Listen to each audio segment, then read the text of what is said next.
achieve success with Global.Media.com.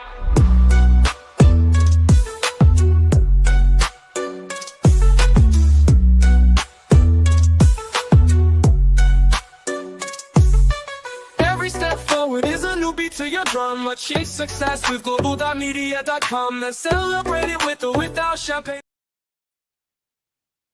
Yay!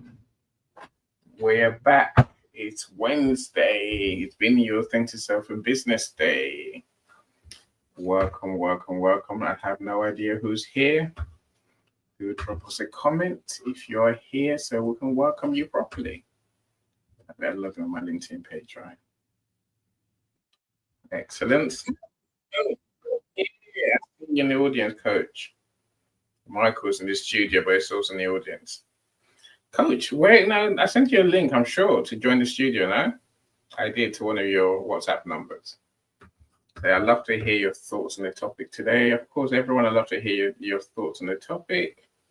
I'm going to go back and put the link on the event page. And if you're here, please do drop us a link so that way we can welcome you properly. So the link to join the stage, if you feel so inclined, is in the comments on the event page. You have to come out of, you might have to come out of the event for a second to get the link. But so when I share the link now, if you're going from the event page on the comment section, then all you have to do is click on the StreamYard link. If you are getting the link from the comments feed here, then you have to copy and paste the link into your browser. The third way, if you want to join the studio and you want the link, simply message me and say, Annie, send me a link. And I'll send you the link quite happily. Linda, I see you. Welcome, welcome. Hopefully you're doing great, Linda. And also, who else do I see before I come to that? I see on my screen. Narcisse, Nikki. Okay, I'll call you Nikki. It said much easier. I'm sure I can't get that too far wrong, right? Welcome, Nikki. Great to meet you. So I hope I get to find out what you do and how you help soon. Liana, I see you as well. I'll never understand why you see some comments but not others, right? Thank you so much for joining us. I appreciate all of you being here.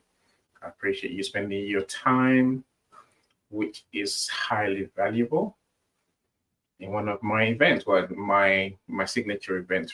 This is my main party. I do many events, but this is the one that we started off with, 2.5 years ago now? And I decided I want to do audio rooms. We started with Being Your Authentic Self a Business. I suppose it coincided with my discovery and learning about mindset. So my co-host was my mindset coach. Is my mindset coach, Donna Martin. So she wanted to talk about mindset, and I'm more in case you don't know, what really drives me, Michael, is business growth. Business growth, business growth. How do you grow a business? How do you build a business? How do I help people to build their businesses? That's why I do what I do, really, right? So this room was a mixture of business growth and mindset. We alternated. I think the rooms were weekly, if I remember rightly. Yeah, the rooms were weekly. So when Donna moved to Australia, different time zone altogether, I had to find another way. But I love this room too much to give it up. So I carried on. Now, I guess the secret behind being your authentic self in business. So even though we talk business growth, marketing, and mindset, I guess you realize, if you look at it really, that 98% of what we do in business is mindset. Without the right mindset, we're going nowhere. Whereas, our technical skills is essentially 2% of what leads to our success. Whereas every other thing in our business, it comes down to how we think, how we feel. and how we deal with the challenges in front of us. So, that's why you find, our topics here tend to be mindset related more. But like I say, my real aim is to help people to grow their business and to grow their enterprise, maybe achieve their goals. Maybe that's more the point, right?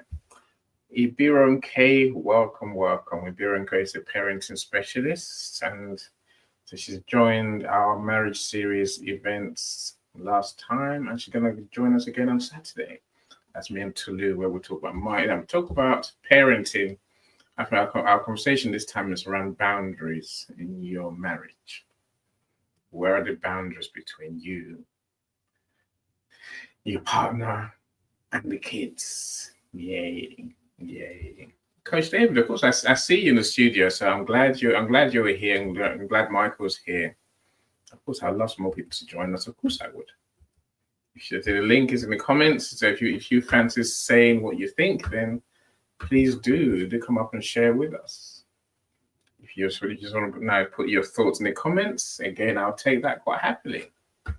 So thank you so much for being here. Thank you for gracing us with your time again. I want to give it a couple of minutes, and I said, let's begin. I guess if you are happy, I am happy. Coach David, Michael, say hello to our friends. Michael, you were here first. Michael? Nah, maybe not. Coach, how are you doing? Coach is not talking either. Maybe they can't hear me. Maybe I'm mute. Let me see if my sound is not where it should be. I'm sure it's where it should be. I'm doing anything drastic today. Excellent. No, where I should be. Coach, where have you gone? You haven't fallen asleep already, surely, Coach. Wake up. I say, Hello. Oh, you're here. Excellent. I'll come to you in a second, if that's all right. Lisa, I'm glad you're here. Yes, no, there's me ringing in panic, Lisa. But tonight's all right. I'm glad you're all right. I'm glad you're here. It made my day. My brother Zion, Zion's one of the co-authors of that book you see behind me, Lessons We Learned from COVID. He's got a story in there about not just how he survived COVID, but how he thrives today based on our experiences. There's 8 other co-authors with us. There's 10 of us all together. If you haven't read the book about COVID, then you are missing a trick. Like I always say, there's something in there for everyone because you have so many authors. So there's something in there for you for sure. If you haven't bought the book yet, let me know. I'll send you the link quite happily. Yeah, Nikki, I tried my best. Michael's fallen off. Hopefully his internet will sort out. Mr. Brian Bing, glad you're here, sir. Glad you're here. Thank you so much. Just going to say, if you're happy and you know it, say amen. Amen, Zion. Amen. There you go.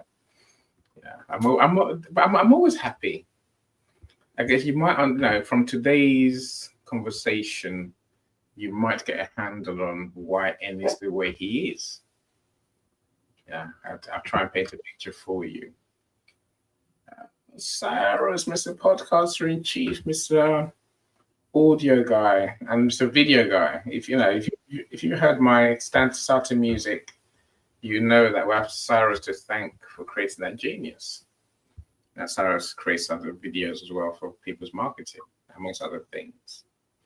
Yeah, he does create songs and brand songs as well. So which really helps. Michael, are you all right? Yeah, I'm all right. How about you? I'm all right. You were here. Eventually, you're talking. I was concerned.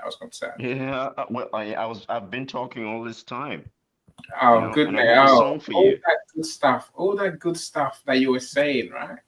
Yeah. No, I have a song for you. Let me sing my song. I'm not sure, Mike. Oh, Michael. Okay, go for it. I'm excited. Don't forget, this is gonna last forever. It's gonna be there.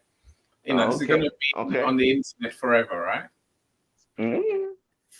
Let me go for it, Mike. Let me go somewhere where I can actually get some environment in order to sing this song for you. And okay, If you're happy with your life, clap your hands. Pop, pop. If you're happy with your life, clap your hands. Pop, pop. If you're happy with your life and you are not so sad, you're happy with your life, clap your hands. Pop, pop. Hey, there's my song right there. We'll Let's take enjoy this meeting. We'll take it, my friend. Thank you so much. Thank you so much. If you're happy with that, yes, we should always be happy. I think we should always be happy. But I'll come to that in good time. Michael, thank you, bringing life to the party. Maybe I should have said, if you're happy with your business, clap your hands. I don't know. I think you might have a problem there. Many people are not happy with their business all their life. Well, that would have been perfect right there. I think it fits into our conversation today. I think because hopefully maybe at the end the audience can join me in if you're happy with your business, clap your hands. Yeah, well, no, you're all welcome, Jay. I see you. Welcome, Jay, our storyteller strategist. Thank you so much for joining us. Liana as well. Oh, Coach, you mentioned Liana. Okay, I saw Liana earlier. So, see, Coach, you can make many friends. You need to make many friends.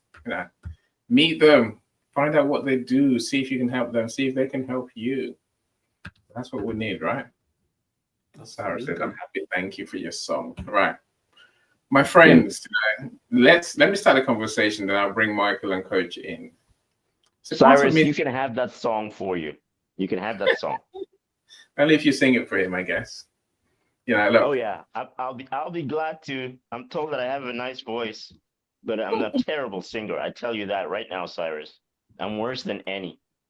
Yeah, no one's ever going to hear me sing. I've made the pact with the devil. Well, Lisa, we're never going to sing in public ever. We love you too much. We don't want to lose all our friends overnight, right? Yeah. Anyway, go ahead, Annie. It's up to you. Sorry for the interruption. Conversation, Michael. Otherwise, our friends would think, why are they just waffling? Now, let's start the conversation. Then let's really get into it, right? So, look, part of me thinks today's conversation is just a simple one. I guess you never know where it's going to go, right? So, but it's pretty straightforward. We're talking about that thing that moves us. Now, when you feel stuck, when you feel like you'd rather lay in bed than do that thing that you want to do, whether it's your to-do list or whether there's something else. But essentially, you should be doing something else, but you are literally preferring to not to do that thing, not to take action. Right? Now, I was in a room yesterday when Coach talked about inertia in one of my rooms yesterday, my what if room. Inertia, which is, I guess, something that's it's equivalent to the immovable object and the unstoppable force. In other words, nothing happens, right? You're stuck. It takes energy for us to move, to take action. Some days that energy just seems to elude us, right? It seems to be, we just haven't got it. Yeah, I can't say I feel that way on any day. I'm lucky. It's not I'm lucky. There's a reason why every day I'm driven to do what I do, and I'm driven to do something. Sometimes I am just plain disorganized and lazy. I'll be honest with you, right? I know I should be doing. I know I should be doing. What's the name? Doing this book, for example, right now. I'm doing an event, right? Almost like two conflicting things I have to do, but I have to make time to join this book tonight. I'm saying, sometimes we just haven't got the energy or the inclination to do what we know we must. That force that I mentioned just now, the force, that drive, that thing that makes us move and take action, is called motivation. That's the word about motivation. It comes from, I guess, having the belief and the energy to move, to bring our goals into reality. See, with motivation, like I say, we believe in ourselves, we find energy, we set goals, we work towards them, we work through any obstacles, whether that obstacle is external, that's, for example, it's not a hard project I have to learn stuff on, or whether it's internal, things like self-doubt, which can cripple us, right? Essentially, motivation is a force that we all need. But here's the thing: motivation is not some fleeting, mysterious force. Now, when I said to you just now, Mike, many people are not happy with the business. But now, what I'm saying really is a lot of people are not motivated by the right things, maybe, to make their business work. Now, I can hear you thinking, right, Ellie's meant to be talking about emotional intelligence. That's a series we're on. And this topic is number 3. So last time we talked about self-awareness in the first week, because you have to know how you feel and be able to understand and recognize your feelings before you can begin to manage them, which is what we talked about then 2 weeks ago, self-regulation. See, number 3 on the list is motivation. And number 4, which we're talking about in 2 weeks' time, is empathy. And the 5th component of emotional intelligence, emotional regulation, emotional balance, emotional well-being is social skills. So let's dive into number 3, motivation. Now you're entitled to ask the question: what's motivation got to do with emotions, any? What's motivation got to do with anything? I should tell you, should I? See. Please do. Please do. Thank you, Michael. Thank you, Michael. I certainly will. Right, look. It's a simple one, right? Every day we get up. Every day people are in our space. Things happen. How do you react? How do you not react? How do you respond?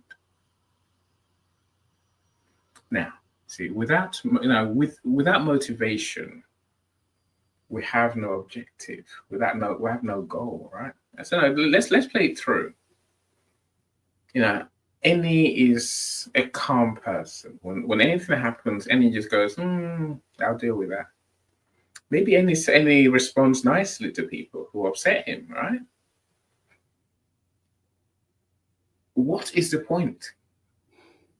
What's the point of me being self-aware and managing my emotions? What's the point of me interacting with people? Like I said, our future subjects are about empathy, which involves other people, and social skills, which also involves other people. Why would I do any of that? That motivation.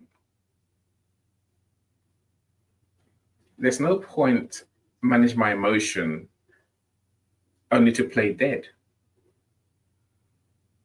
So the reason motivation is so important in our emotions is that motivation is the bridge between how we feel and what we actually want in life.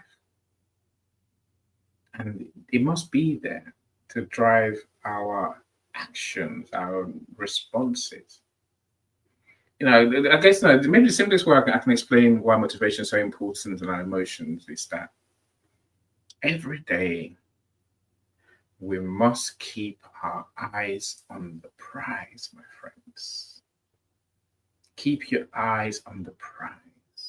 Every day, every moment, every waking moment. Maybe when you sleep, you keep your eye on the prize. What I mean is simply this.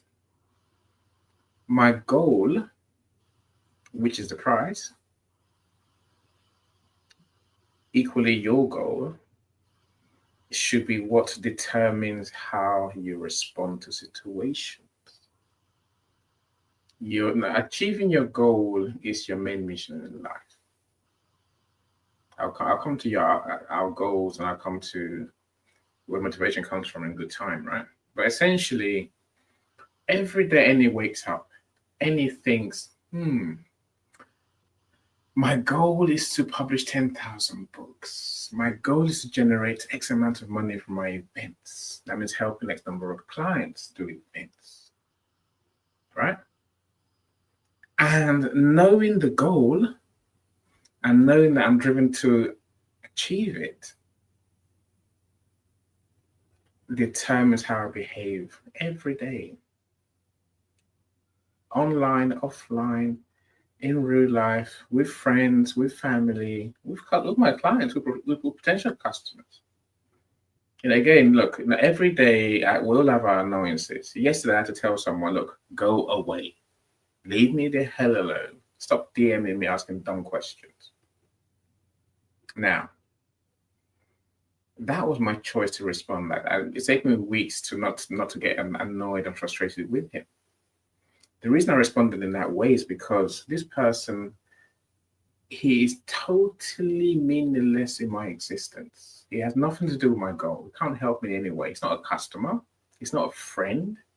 He's not a speaker at my events. He's not even someone I know. So stop bugging me. Go away. Now, there are some people who are part of my journey, or they could be. Now, do I say to them, go away, you're annoying me? Never, never, never, never, never, never. What they get from me is a smile and better responses, because my prize may well involve them. My eyes are on the prize, right? Getting my 10,000 books may well involve any of you who's here today. That's why I invited you. You know, the work I do, the goals I want to achieve is first and foremost my mind. And my motivation to achieve them is what determines how I respond to people every day. You know, there's someone here who, you know, this morning I woke up, I'm like, damn, what's this message? But I didn't bark, I didn't cry, I didn't scream. I just merely said, no, here's my thinking on the topic. Here's where I think you've gone wrong. Here's my thoughts. Maybe you want to think again. And so ensued a conversation. I was like, all right, how you are, whether you're motivated or not by your goal determines how you respond. Hopefully you understand me. Mr. Americo, thanks for joining us. I do join your events. I'm glad you're here, my friend. Thank you so much. It means a lot to me to see you all here. Right, okay. So we know why motivation is important. So look, when someone's motivated, they have this drive to achieve, right? They have this desire to do whatever they want, whatever they need to do to achieve their goal. You know, when you're motivated, you tend to keep score. You tend to keep a record, a track of your progress towards your goal, right? If you're highly motivated, then you tend to remain optimistic, even when things are going awry, when other people are literally jarring you, annoying you. Now, when you combine our self-regulation with our achievement and motivation, we can essentially overcome anything: frustration, depression, setbacks, failure. You know, that motivation is key to how we use emotional intelligence. Last I'll say is simply that we use emotional intelligence to choose the best way to respond to the situation before us. With that emotional intelligence, we tend to react and have an argument, literally flip out, right? Throw our toys out the pram. That's what we say in England, and act like a baby, in other words, right? And sulk and cry and whinge. Whereas with emotional intelligence, we respond in a way that helps us to work towards that prize that we're working towards, our goals, the things that we want to do, the things that we want to achieve. So that way, we constantly respond to people in the best way that helps us achieve our goals.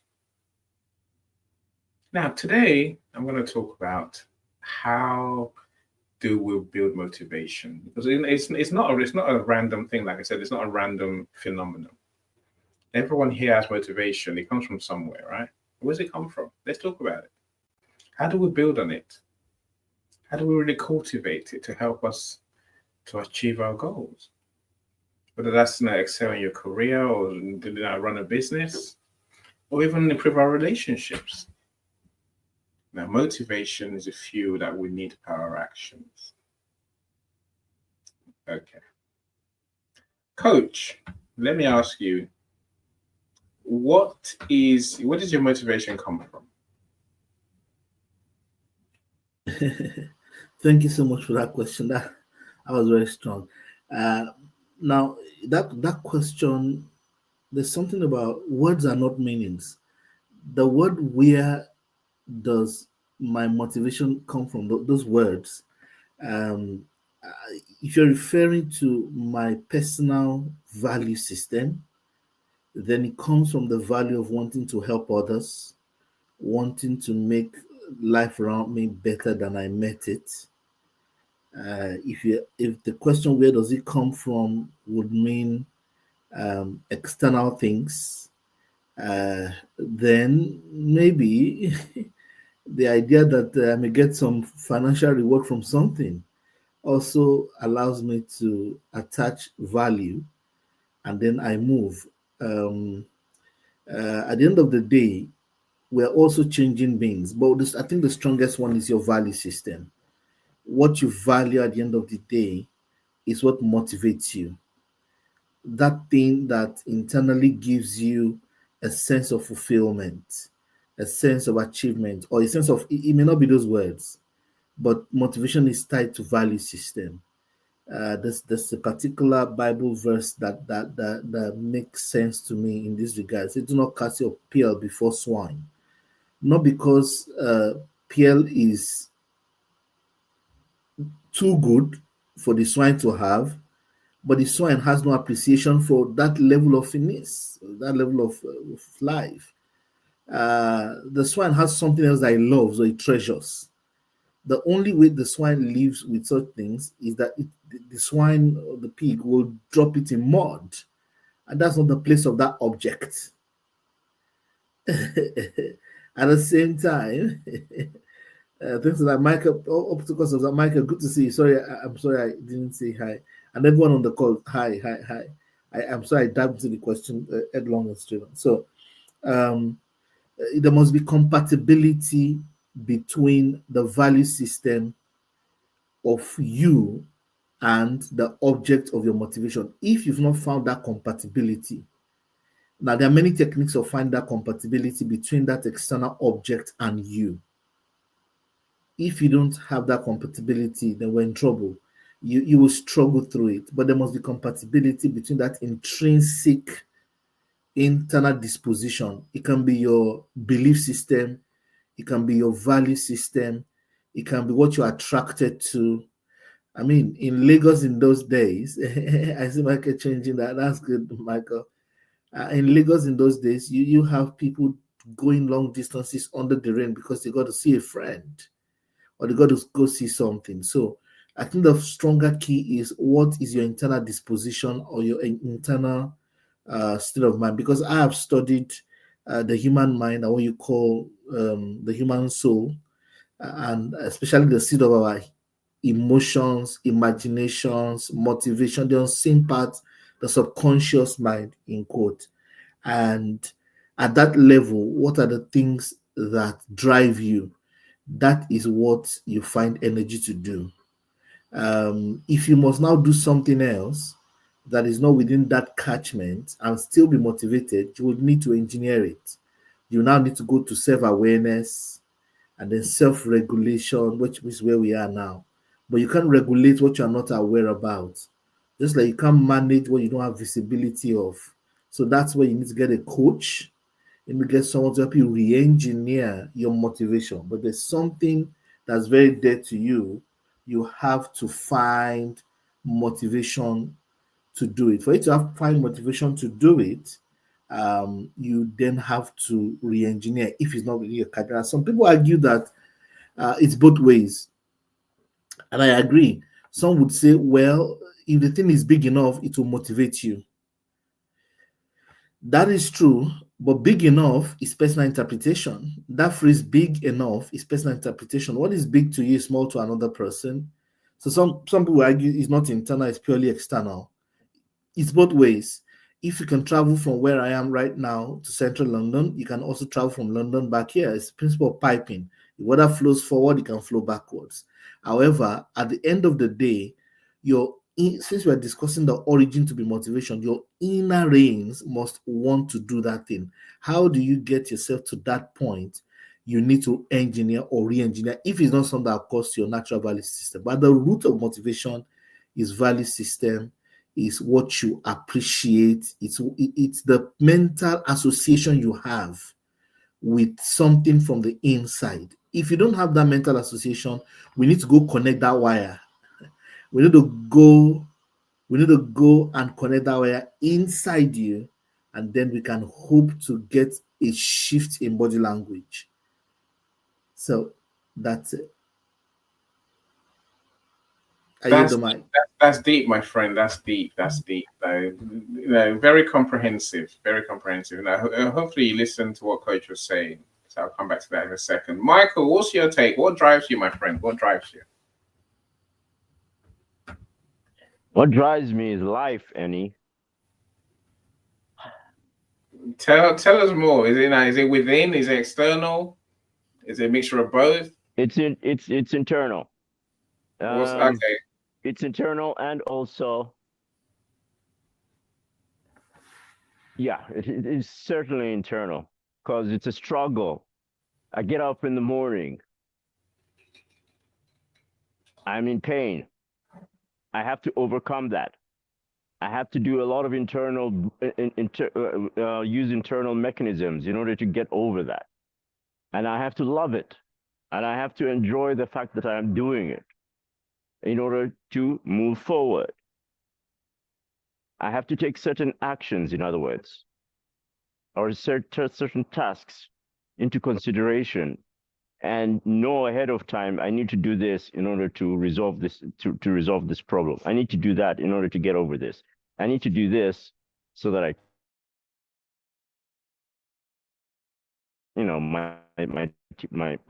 my breath is not smelly. And I also have to put in what do you call it? Well, sometimes I gotta put in oregano. Hate oregano, but it's what it does the job. Does the job that. So I have to like that one too, Yeah. I like that. I say, Powerful, and it stings, and but yeah, that's exactly what I have to go through. And then when it comes to getting to work, I have to get into the car, call the Uber, wait for it to show up. Sometimes it takes 5 minutes. Sometimes it takes 20 minutes. So I have to languish around waiting. And tell you what, I'm an impatient person, naturally impatient. I'm always wanting to be quick on the move. My dad is always like, come on, get moving quickly. When I was younger, that's the kind of attitude he had. He got us into that kind of. yeah. Time matters. Speed matters. Think of things, get things done quickly. And if I remember, Annie, there was a time that you said, in order to make a sale, you have to make sure that you do it quickly. Time matters. Me? Yeah. Oh, yes, it was in your room. I remember. Wow. Maybe not you. It was probably somebody else that was talking. Yeah, it wasn't voice. Me. I don't believe that. I long at the process of selling because I want to make sure the person is my customer. I want to make sure that that there's a fit. So I will literally meet you today. I'll talk to you. We agree I'm going to work with you. Now, Coach will vouch for me, and I will take days to send you the agreement, and then we'll talk even more to make sure that we're singing from the same hymn sheet. Oh no, it wasn't you. It was Cyrus. Yeah, maybe. I'm sure it wasn't me at all, right? It was Cyrus. Because I do think I remember Cyrus was the one who said that.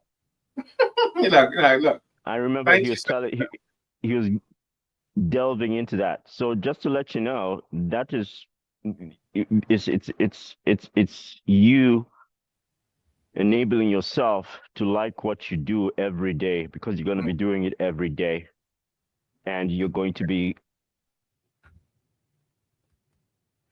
used to say it. Ask me, how is it that how do you find the that come from? I said, I don't know. It's internal, you know. I have to make myself happy to do it. So I guess we go back to not only emotional intelligence, but mindset. Change your mind to enjoy what you do, because you'll be doing it for a long time. I agree. Understanding that will make you get a clue, getting a realization that your goal, yes, it is there, but it is very far away. In order to get there, you have to walk through fire. Or, you know, all sorts of things are going to happen. But we get distracted. That's essentially how I look at it. Yeah, no, I like that. Yeah. No, you know, in terms of what you and Coach say, you know, it's not much different. I have to have motivation.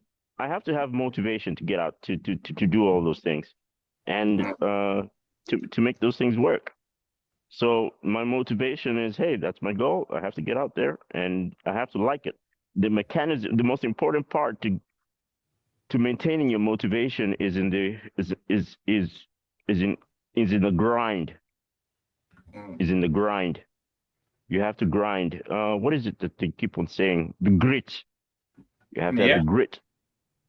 Maintain that, and you move forward. And that's another businessman who actually said that, from Uganda.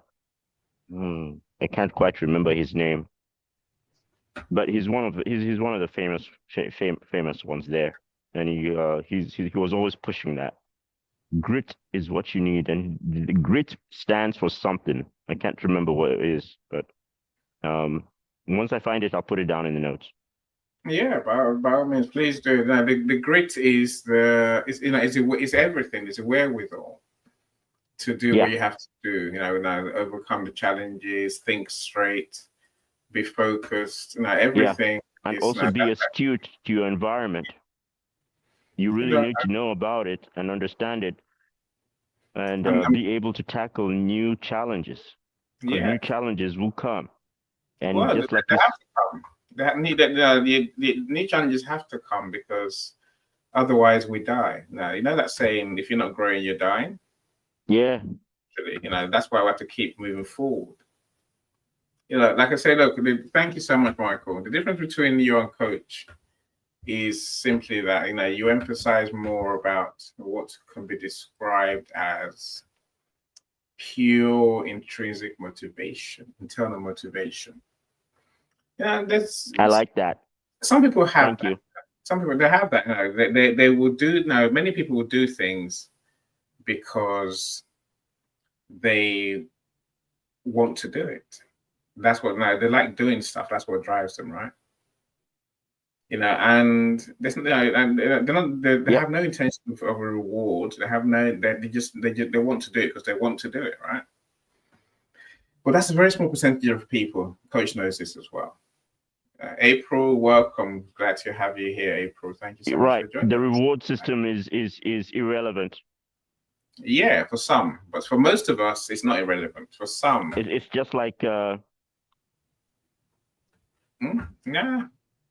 Let me show you a quick video. You know, I think Coach, between you and Coach, you've hit the nail on the head. But let me show you a quick video, and that will give you an idea of where I'm coming from today. Yay! We get to see a video. Awesome. Share screen. Okay, share screen. Yeah, I don't have too many. Hey, Coach, I just wanted to let you know that I love coming in here to wrestle with Annie mentally. Don't you worry, mate. I'm ready. Here goes. Watch this for a minute, a couple of minutes. Maslow's hierarchy of needs is a theory in psychology. It argues that there are 5 stages of human needs that motivate our behavior. Abraham Maslow proposed his theory in 1943 after studying what he called exemplary people, such as Albert Einstein or Eleanor Roosevelt. First, there are physiological needs, such as the need to breathe, eat, drink, or sleep. The moment we get enough of that and we feel awake and our bellies are full, we get motivated by the next thing. Now we want safety. We try to earn money, build up resources, and look for shelter that protects us against dangers. Once we are satisfied and feel safe, we have time to think about what we want next. At stage 3, we seek love and belonging. We desire to be close to family and friends, belong to a society, or join a gang. But the moment we feel completely part of a group, we already wish to be a little different than the rest. At stage 4, we look for esteem, self-confidence, and respect from our peers. We want to be someone. If we have money, we buy a fancy watch. If we have a brain, we write or think or work a lot. Motivation to perform and compete is now at its highest. Students, sportsmen, and inventors excel. Neil Armstrong even flew to the moon. Only if we breathe and drink and eat and sleep enough, and we feel safe and part of a group and still special, only then can we reach level 5, self-actualization. Now we can relax, be creative, accept facts for what they are, give back or do whatever we want. No more pressure, unless of course there is trouble below. If you are a leader and believe in the theory, use it. First, make sure everyone has eaten well. Then make them feel safe and help them belong to a group. Once they feel they belong, they are ready to stand out and excel. Thanks for watching. Even if we try to keep it short, each video is quite some work. First, we know. I have no doubt each video takes time to make. That's why I make them myself, my friend. That's why I let you make them. And I just get to show them. Right. So you can see how I'm saying Michael and Coach are saying, no, you're along the right lines for sure. And so the point of Maslow's hierarchy of needs is a catch-all theory of motivation. There's many more. When you grow up the way Annie does, you end up reading books like this about motivation. That's a book, right? Motivation is the thing that we study most in psychology in our degree and the masters. When you do HR, you're going to learn more about motivation. The funny thing is that all my years of learning motivation inside out, it still comes down to Maslow's hierarchy of needs. And the simple premise of the Maslow's hierarchy of needs is that we have to find within us what's really driving us, Michael. So Stanley, welcome. I cannot welcome you. Thank you so much for joining us. So, this man works very hard, to make his power thinking a thing that we will do. So I'm sure you understand my topic today, my friend. Glad you're here. Stanley's Zoom, maybe it's a phone call. I think it's a phone call event. It's a call conference tonight. So tonight for me, it's 2 a.m. But if you want to join them, please do come along. Do come along for sure, right? Right, my friends, right. I think, we need to be very clear which step on motivation we're on. Now, in the Western world, most of us are not in there struggling to live, struggling to find food, struggling to find shelter, place. Most of us move beyond that, which, is a good thing. See, but once, as a theory says, once we move beyond basic needs, then we have social esteem needs further up. And then, even when we've achieved everything, we'll still, we have this need to be greater than life itself. Look at Elon Musk. The man goes to work every day still because he wants to be great. He wants to be greater. He wants to be the greatest. Yeah, and as I was watching the video, I tell you what came across my mind. Is that funny realization that the higher people go, the more successful they are, the nicer they are. If you ever meet anyone and you think, oh, that person's really nice, they're nice to people, they're nice to other people, they're nice, they do the right thing, they do nice things, they treat people properly. They tend to be people who've gone very high in life. Again, I'm bringing it back to emotional intelligence. You are happier when you achieve a high motivation goals, is the point. So let's aim for those higher order things in our lives. Yeah, look, again, I accept Michael's point. You can't just be happy doing what you want to do. But, you know, when we have a clear goal, then that goal frames our thinking, our behavior almost forevermore. You know, so now when I have an argument about small, now, do you create small goals or big goals? You know, now, if you're okay, I agree with you. It comes down to intrinsic motivation. Well, some people are driven by external motivation. They're driven by rewards. They're driven by the things outside of themselves, things they can get if they do. I'm not going to say that's wrong, because as Coach said, many of us are driven by money. For the sake of, it's not money that's the thing for us. It's the fact that we need to be appreciated. We need to be able to provide for our family. We need to be able to, to buy the things we want to buy, pay our bills. All of that. All of that counts.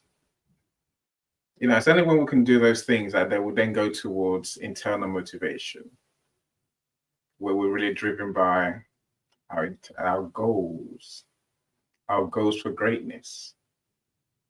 Again, if you've been to my rooms, I talk about this now. This aiming for almost immortality, aiming for legacy, because we can, right? And there's we can't just stand still and die and rot away and die. That's not the point of life, right? What more can we do for others? What more can we do for the world? What more can we do for ourselves? That's what drives people. And I say again, those who can find the internal motivation, those who can find the right goal,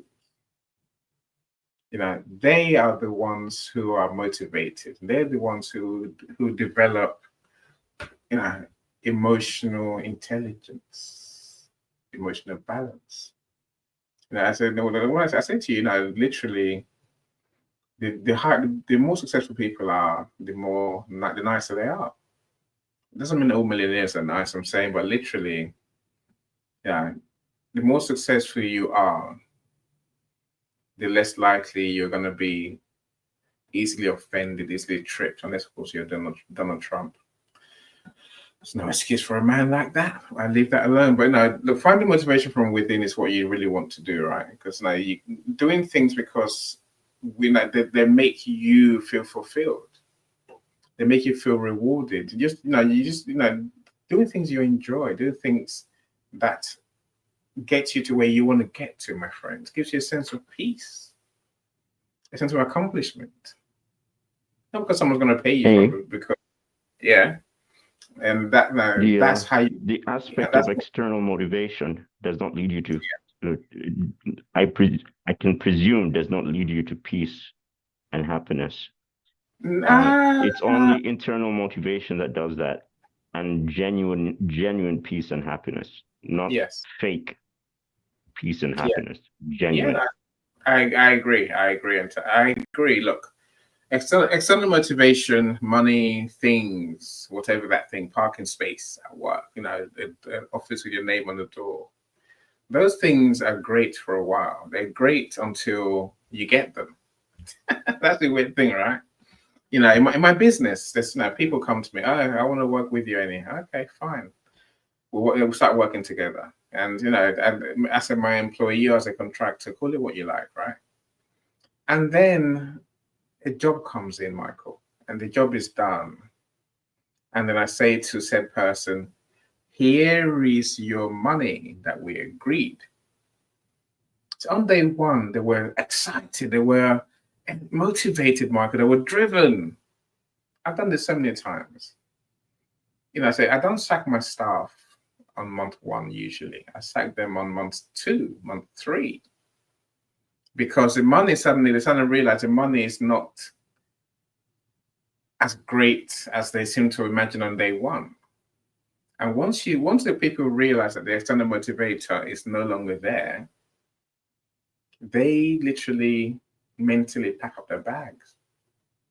Mentally, and literally they will do very little. That's when I tend to fire them on.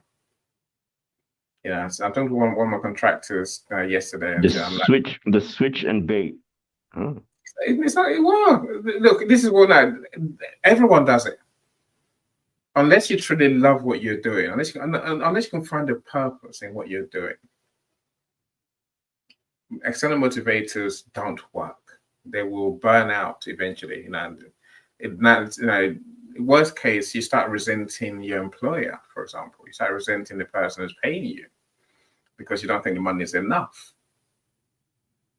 But that's what we agreed as the terms, right? And that's absolutely, right. Absolutely. And unfortunately, we have to learn the hard way that we can't live like that. We have to find our internal motivation and build our happiness as a result of that. See, the question then becomes, how do we find that internal motivation, Michael? Like I said,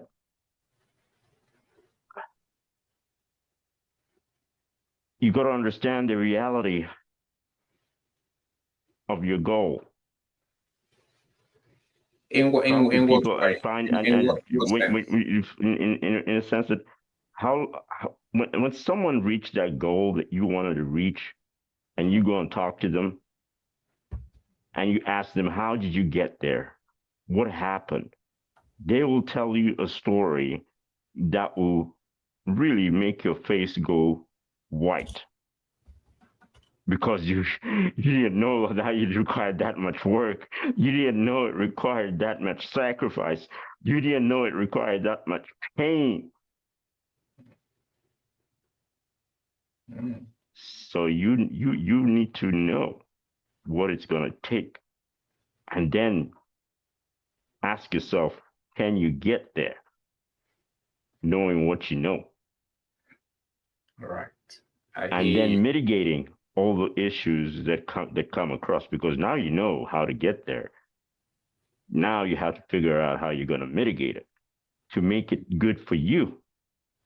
It's not good for everybody, whatever your solutions are, but it's good for you, and you're satisfied with what the solutions that you come up with. And you get up every morning because, yes, you've accomplished one step along the way. And there's so many thousands of steps to go. But in each one of them, you've loved the path. You've loved the process. You've loved getting there. There's a guy who talked about that. He said, you got to love the process. You got to make failure your partner. Yeah. Yeah. And I agree. You got to love it. Coach, what say you? You've been quiet for too long, Coach. Well, I'm enjoying the conversation. Thanks, Michael, for that. Thanks, Annie. At the end of the day, both motivations exist, and like you said, Annie, the extrinsic motivation doesn't go forever. Extrinsic motivation always dies off, but intrinsic motivation will take you for longer. The other parts of the conversation is that any which ways, whatever we supply to ourselves externally is external. We will eventually gravitate towards our internal value system, the unseen part of our minds, our imaginations. Eventually, they will drive us. Eventually, those parts will drive us. The only other thing I'd like to add to the conversation, Annie, I can see your face though. Okay. Yeah, I can't hear your voice anymore. The other part of the conversation that I also like to add is that many times people aren't even self-aware about what their internal workings are. So there are many people who think that they are motivated by money, and when they earn the real kind of money that they are looking for, but with some bitterness, maybe the job conditions are not too good, then they find out that, oh, so that wasn't my value system. And like you said, they will now discover at motivation that they missed a step on self-awareness. So before you begin to climb higher, I think a values clarification exercise or a subconscious clarification exercise is also good. In addition to the fact that, like Abraham Maslow said, the moment people make sufficient money, they bother about the next level. The moment they make that level, they bother because what we don't have is what we not start looking for. But whichever way, whatever we acquire on the way, our intrinsic original desires that we get as self-awareness at that beginning point is very important. And what does emotion have to do with it? Whatever you are motivated towards is a supply of emotions. But like I said earlier, it's a game of attachment of meanings. We are the ones that attach the meanings. So it means that you can find motivation, which is once you understand the attachment circuit, you understand, oh, anytime I need to get something done, I attach a money reward system. And really, again, a money reward system is a misplaced value system. Of course, a lot of people attach to the dollar note or the pound sterling note, but actually, what they want is what the money can buy. What it represents is the comfort. So that level of self-introspection and awareness is the key to the re-engineering. How do you ensure that when you don't have sufficient energy to do something, you find the energy? It's about finding what matters most to you and driving yourself in that direction. And in this world, there'll be things you're motivated about naturally, and the things that you're trying to do that you're not motivated about.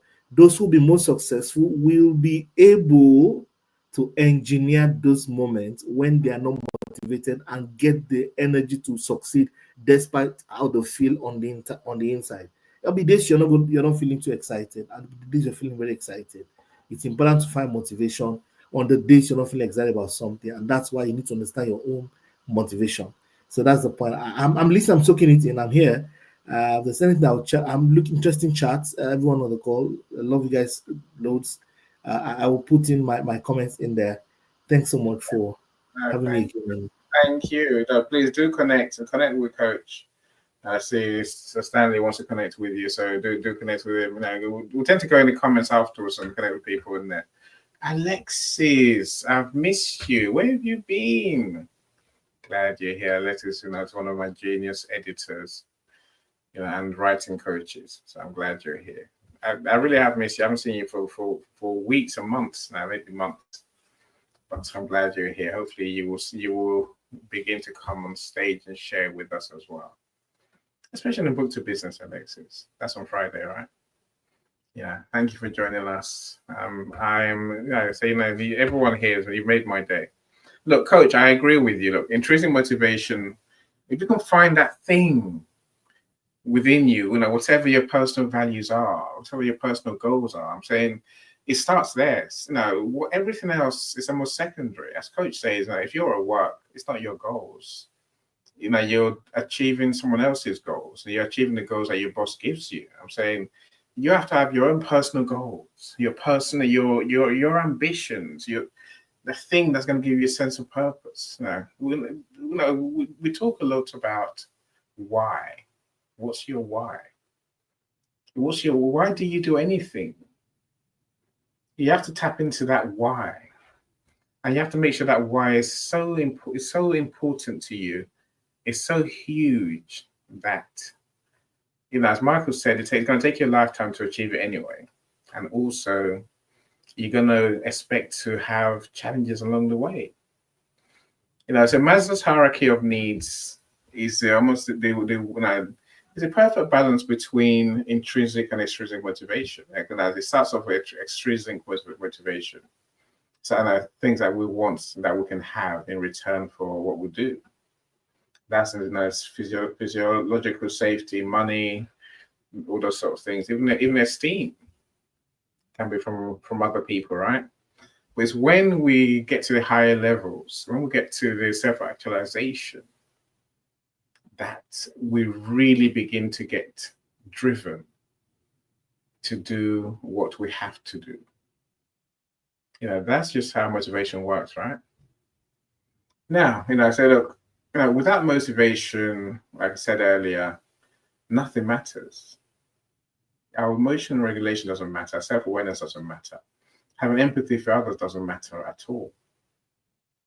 It's only when we are able to use our emotional control, emotional balance, to take the right actions, to respond in a way that helps us, that we become truly productive. We must have that motivation to bridge a gap between our thoughts and our actions. Yes, motivation helps us to maintain a positive mindset. Of course it does. But when you're motivated, even the toughest obstacles suddenly look doable. Nothing is impossible when you have a positive mindset. Nothing is not possible. There's nothing you can't do, right? That's the truth. I'm saying that's the beauty of motivation. But with motivation, we see things in a lot different way. Without motivation, we tend to be susceptible to frustration, annoyance, disappointment, whether that's in ourselves or in others, that we have to respond to, right? And that's the point of motivation. Cyrus, welcome, my friend. How are you doing? And you're still muted, Cyrus. Mr. Bonavinote, talk to us. Cyrus, you're not talking. Damn. Okay. Thank you. Can you guys hear me now? Oh yeah, I can hear you now. Please, what do you want to ask? Good to see you guys. I've been enjoying the show as per usual, and just wanted to contribute a little bit as well. I really enjoyed what the other guys shared a few moments ago. I just wanted to say,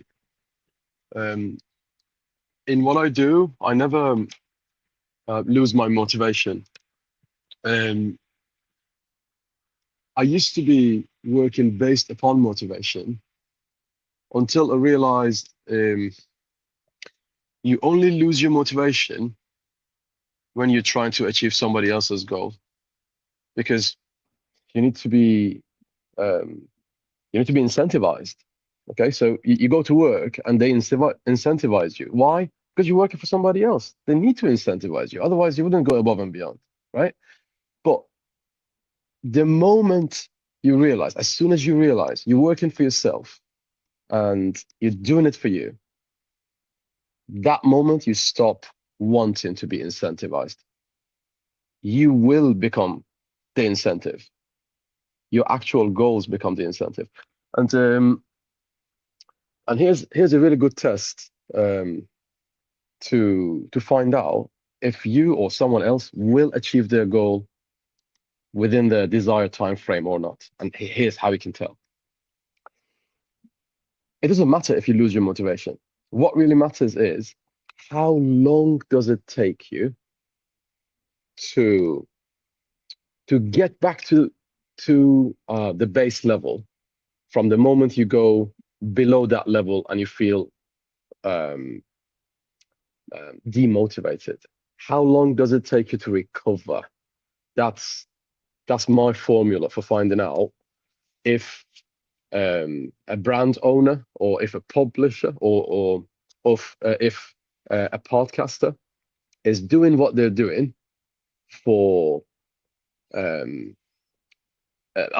for doing what they're doing based upon motivation or not.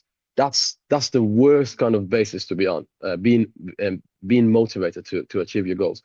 As soon as you realize you don't need to be motivated, because what you do is you're doing it for you, the sooner you learn that, the sooner you come to that realization, the sooner you will get to your goals. Otherwise, your life will be a series of motivation, demotivation, and remotivation, and again another series of demotivation.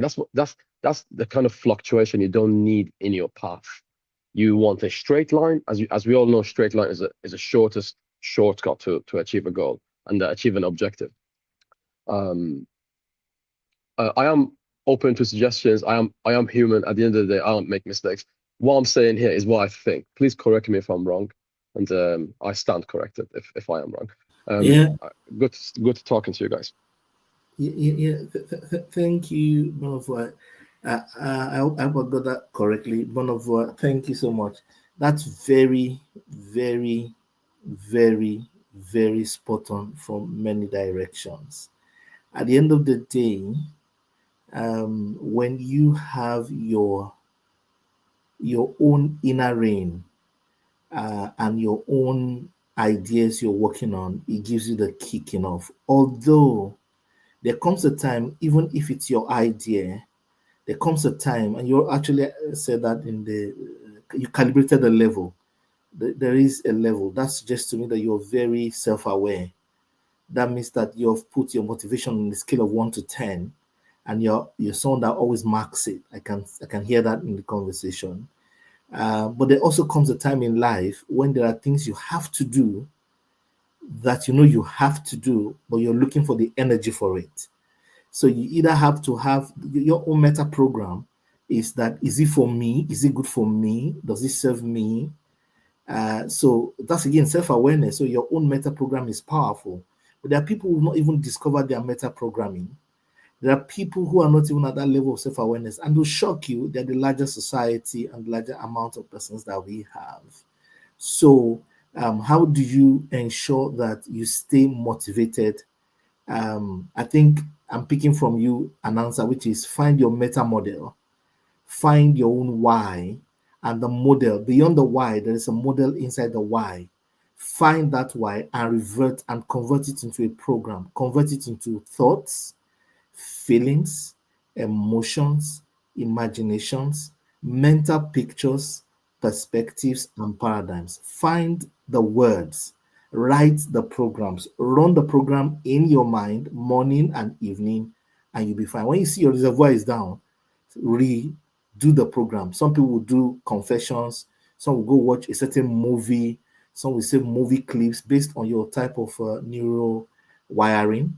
Find your own particular programming from your own why.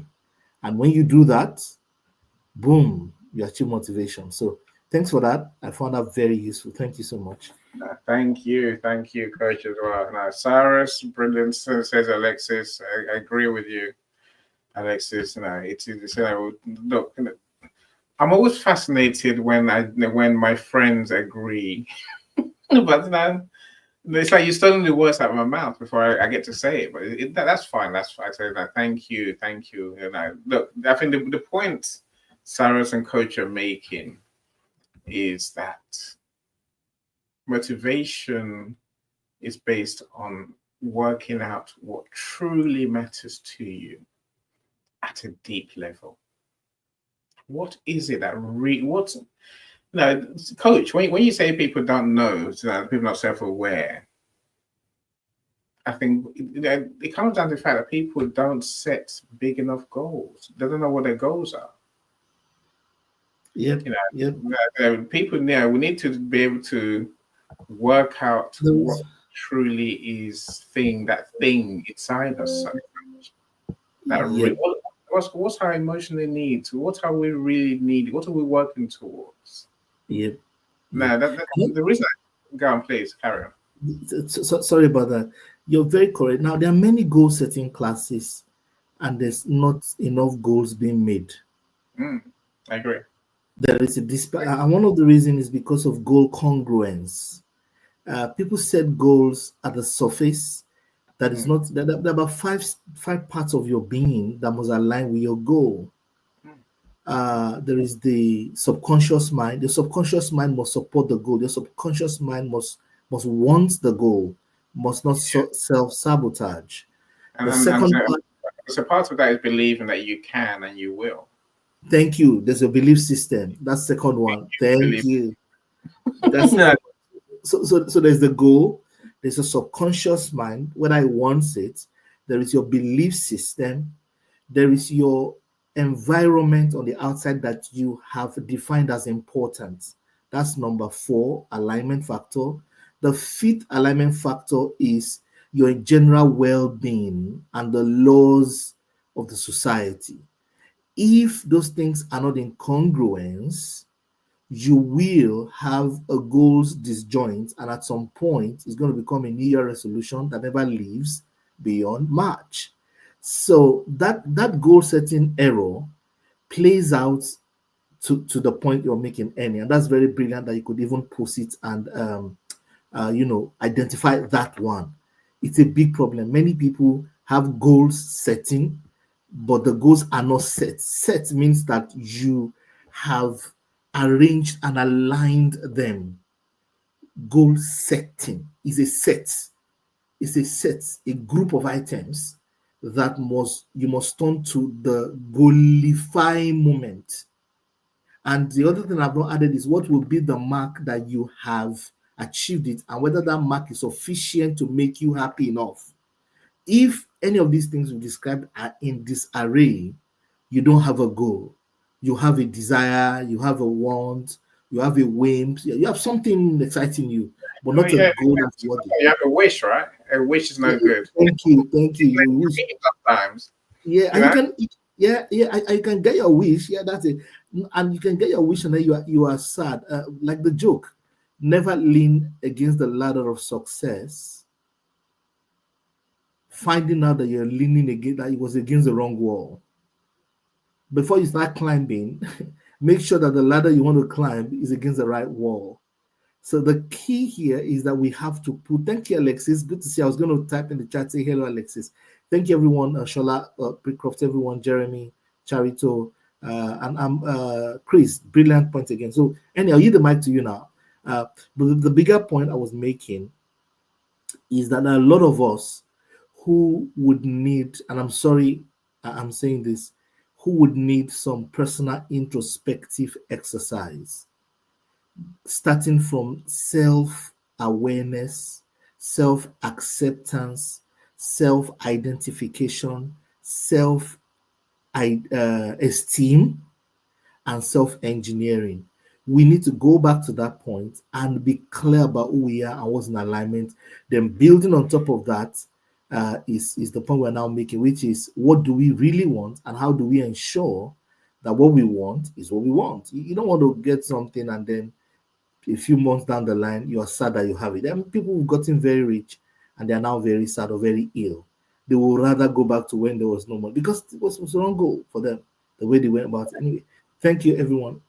No, thank you. And thank you. I'm sure I'll come back to you again, my friend. Charito, welcome to Charito all the way in Philippines. And I know it's odd times, but I'm glad you were here. Hope you've had a good sleep. So Jeremy, my sales guy in the US. I'm glad you're here, Jeremy. How you doing? And our HR genius, Olushola in Nigeria. Welcome, Olushola. Great to see you, man. Great to see you indeed. Now, Coach, look, I think you're. Oh, I muted myself. Don't ask me why I did that, right? I think we struggle to really understand what motivates us. We're not to really understand what matters to us. Now, but we must work it out. That's the thing I'll say, right? Motivation doesn't come out of nowhere. It comes out of having this clear goal. And all the things Coach said, I think, no, it matters. It has to be clear goals. It has to be measurable. I'm not saying it has to be measurable like, I want 100 pounds, so I can count to 100 pounds, right? No, I think we have to be willing. Coach mentioned just now, the self-esteem is part of the conversation. Now, see, when I sat down to write my goals, now I wonder if anyone on stage is willing to share their real goal, their big goal, their ultimate self-actualization aim, right? So when I sat down to write my goals, bearing in mind we're talking in a year and a half ago, 2 years ago when I started doing these rooms, right? I spent 3 days writing my goals. I wrote a list. My coach looked at it and she's like, why do you want that? I'm like, I don't really. I do what everyone else does, I'm sure. I want £1 million in my bank account. She goes, why do I want £1 million in your account? Because I think that's a lot of money. She goes, is it a lot of money? I'm like, no, not really. Because I know that £1 million is an amount of money, but maintaining the structures that come to having £1 million is a lot of money too. This is why people go broke when they win the lottery and they buy loads of stuff before they know it, they're broke. Literally, it costs money to have money. And to have assets cost money. To keep the assets going, to buy expensive cars, a Ferrari, for example, that costs money. I'm sure that was on my list somewhere as well. But the point is, it took me 3 revisions at least to have a list of 3 things I really wanted. That's where I set my goal to publish 10,000 books. 10,000 before I die. Yeah. That's a lot of books. And again, anyone who knows me, you see what Annie does, Annie will do anything to publish a book, anything to publish another book to add to that number. And I know there will come a time when I'll have a team that publishes more books than I do. So that's a big goal. Now, we're going to have this argument that people will tell us, oh, set small goals. That way you can take small steps. No. Having a big, hairy, overarching goal that seems impossible for you to achieve. Because that's what's going to drive you to keep learning, to keep doing, to keep getting better. To keep your emotional inner balance in check. If you go for small goals and you achieve them every day of the week, and what's the point of that, right? Well, if you go for huge goals, that can guide you for a lifetime. The question is, how do you arrive at that goal? I said, talk to a coach. Talk to someone like Coach, really. Because it is a process that we have to, get through. I mean, you mentioned New Year's resolution, Coach. I want to get fit this year. That's not a goal, is it? That's too vague. What does that mean? A real goal is saying something like, I want to lose X amount of pounds or stones from my weight. I'm going to exercise for 30 minutes, at least 3 times a week, to improve my energy levels and my overall health. Specific goals help you to stay focused. Big goals. Okay, with the goal setting too. I can give you mine when you have the time, Annie. Yeah, please. No, please. I'm always willing to learn from you, my friend. Talk to us. That's quite a scary picture, though. Go on, Michael. Michael, we've lost you. Oh no. No, I'm still here. My goals are aligned with my motto. And my motto is I want to offer the best to the very best from the very best. In other words, I want total happiness. I want you to gain total happiness before I do, or even when I do, but it's pretty much what I'm trying to say, is that I want you to get total happiness, happiness in what you do, and find happiness in things that you're trying to accomplish. If you come to me and knock on my door, the first question I'll ask you is, how can I help you? That is ultimately what I want to do, to help you get to where you need to go, or to help you with the thing that will make you happy. Not with the thing that will not make you happy, but with the thing that will make you happy internally and grateful.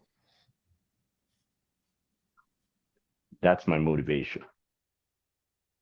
in life and my motivation in this life stems from my mother, who, when she died, she was helping her mother get better from sickness. So I want to follow her in her footsteps. That's my motivation, right? Or my goals. Yeah, no, interesting. And look, I used to run before I turned to marketing. I started on the internet 20 years ago, in 2000, 25 years ago now. I get older every day, right? Strange that, you know. And eventually, after 3 years, I went to go and work in a charity as a manager. Then I got to the top of the charity. I remember when I went to the charity, the kids' charity, what I said to myself was, if you make a difference to one kid's life, you have succeeded. Right? That sounds like what you're saying, Michael. You know, if you make a difference to one kid, then your goal's achieved. Here's my problem, Michael, with that goal. I achieved it within a few weeks of being there.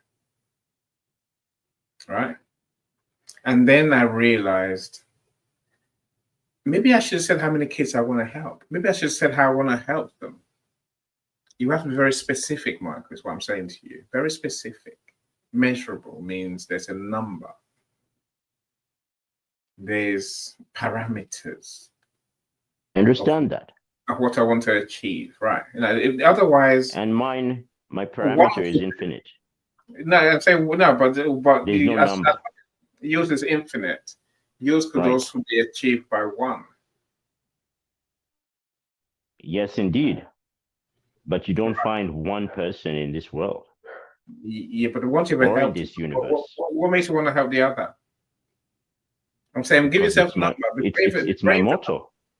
It's my motto. I'm saying, be brave enough to give yourself a number. As long as you exist, you'll need help from me. Give yourself a number. I cannot give you a number. Right. I can tell you this. Okay, I'll give you a number. The entire universe. There. Okay. I'll play a game with you, Michael. Coach, I wonder what you say about Michael's goal. I'm truly intrigued. Cyrus, if you got thoughts, then by all means, I can say on me. All right. Hello, can you hear me? Yeah, perfectly, my friend. Okay. I will share after the coach does. I have to leave shortly. I got another meeting, but Michael, I agree. I can see both of your points.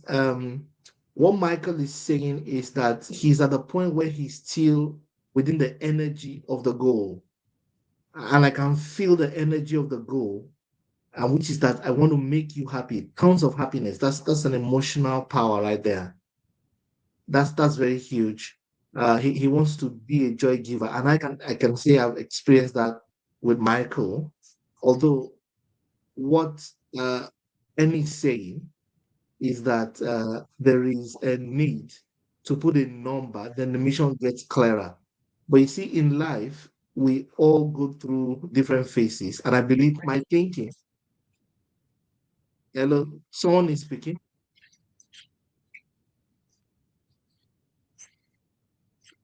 Go ahead, coach. Go ahead. Yeah, please go ahead. Okay, so the goal will be refined in the future. The goal will be refined in the future. That's what I think. Yeah, It will get to the point where it will have some more numbers behind it. That's what I think. It's going to get refined in the future. I hear I'm you. sorry I have to go now. Yeah, I understand. Look, you do what? Thank you so much for joining us. Coach, it will be refined in my deathbed. Do go in the comments, Coach. People, right? You know, 10,000 books I would do. If it's 1,000 a year, Coach, because you're wondering. My son told me it's 1,000 a year, and that will make you £1 million a year in your business. So that's an aim. That's what I'm working towards. Look, thank you so much. Enjoy your night. Take care, Coach. So, Michael, I think, we still need to be very specific on our goals. I think, we need to be, maybe yours will evolve with time, right? Mine changed, pretty quickly. I'll be honest with you. Mine No, changed. there's some artists who died Yeah. who still have an influence on the number of a whole number of people in the world that they didn't even know were going to come and be born. Yes. Michael Jackson, for instance, his art is going to influence generations from now. Well, But that he wasn't didn't his, know that. that wasn't his goal. His goal was to provide for himself and his family and become the greatest pop star there ever has been, and he achieved that. And there's numbers to prove that. I will not identify his goal because I do not know what his goal was. Right. I really don't. I have to personally talk to him and let him talk to me and tell me what exactly his mindset was. But from what I can see and what I can observe, it's been greater than what he has been than what he thought that he could actually accomplish. And I am making assumptions because I can't talk to him. Okay. And that's the part that's hard. Let's stop making an ass out of you and me assumptions, Michael, assume. And let's focus on what we do know, right? I'm saying help us out, please. We need to be very, very clear. Cyrus, if you want to speak, please feel free. Say, we need to be very, very clear what it is we're trying to achieve. And beyond being clear what the goal is, we need to be very clear about why. Why is that goal important? Unless we take it in, as Coach said earlier, unless we truly believe on a subconscious level and commit to it. Subconsciously, consciously, every which way, we must truly commit to it. Otherwise, we're not gonna get there. That's the thing about goal setting. It won't motivate us. Now, let me tell you, the biggest thing that kills our motivation is not always the external factor. Is the fact that, as Coach said, there's different things we need to look at before we can decide, can I do this?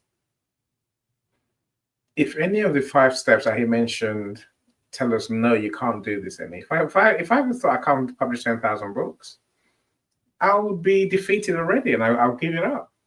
I won't be driven as much as I am. That belief that I can truly achieve, of course I can have 1,000 books a year, and that's doable. What's that? 10 books a month? Maybe 100 books a month, but now when I get my machine going.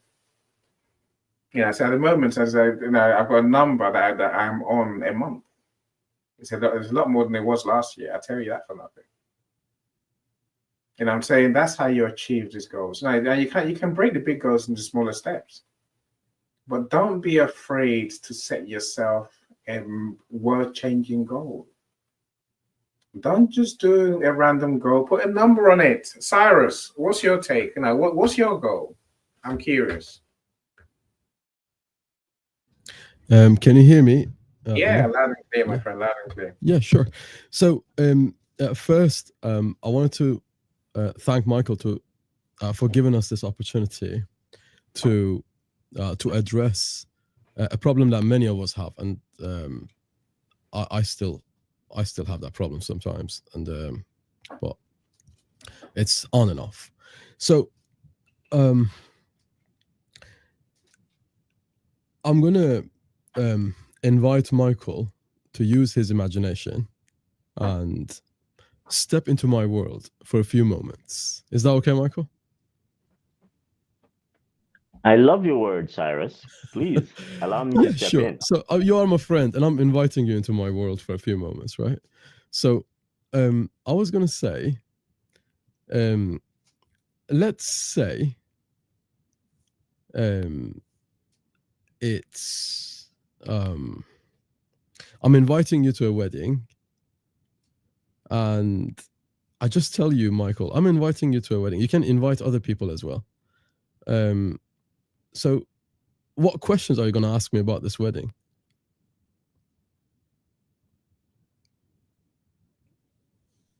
Who are you marrying? Yes. And does the person who you're marrying Does the person I'm going to marry know that I'm going to marry them?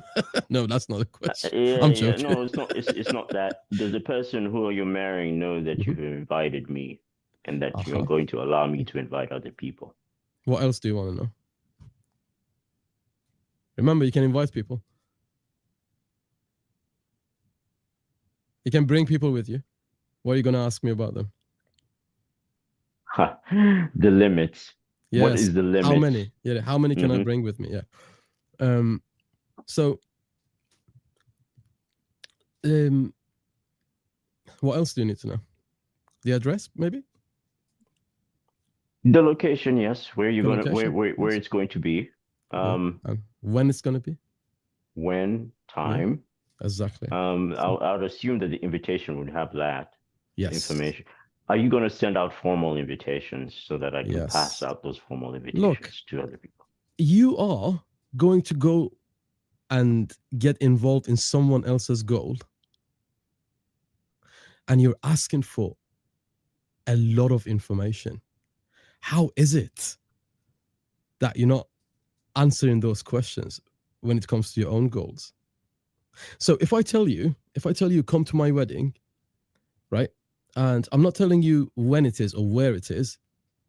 And naturally, you're going to turn around and say, well, shove your invitation. I'm not going to come, because you are not giving me details. How am I supposed to follow an instruction you're not giving me? The universe is the same, Michael. So a lot of people have an ambition in mind, but they don't have details and dates around it.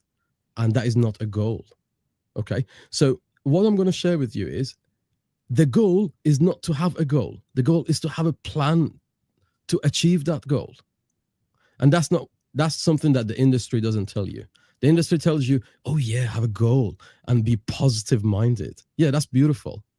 Right. But you need to be, yes, you need to be thinking beautifully, but more beautiful than that is having a plan to get there. Right. So if you turn around and tell me my goal is to help as many people as possible, that is not measurable. If it's not measurable, it's not a goal. It's an ambition. It's a wish. And wishes don't wash dishes, right? So we need to remember that when we're thinking about our goals. So if your goal is to publish 10,000 books in a space of 11 years or 10 years, yeah, that's a goal. And by June 2035, you want to achieve that goal. Yes, I'm going to turn around and say, oh yes, this guy's got a goal. But when I hear people say, oh, I want to be a millionaire, I'm like, no, you're not 5 anymore. You can't say I want to be a millionaire. But if you told me I want to be a millionaire by June 2040, you know what? I'm going to promise you that you're going to achieve that goal. You don't need to promise me. I'm going to promise you that you will achieve that goal. I want to start my own charity by January 2027. I know for a fact that you're going to do it because you got a plan. So if you're a man or a woman with a plan, yes, you're going to achieve that goal. Otherwise, you're a person with an ambition, and anyone can have an ambition. That's what I wanted to share with you, Michael. I hope that makes sense. Yeah, I would thank you, Cyrus. I would thank you. Open my eyes very well. Excellent. That's why I'm thanking you, Cyrus. Beautifully done, beautifully said. While you were talking, I found 2 CDs. Damn, I'm so annoyed. I'm not really annoyed. I'm like, why? I bought 2 CDs a while ago, my friends. Linkin Park is my favorite, music. Yes, mate.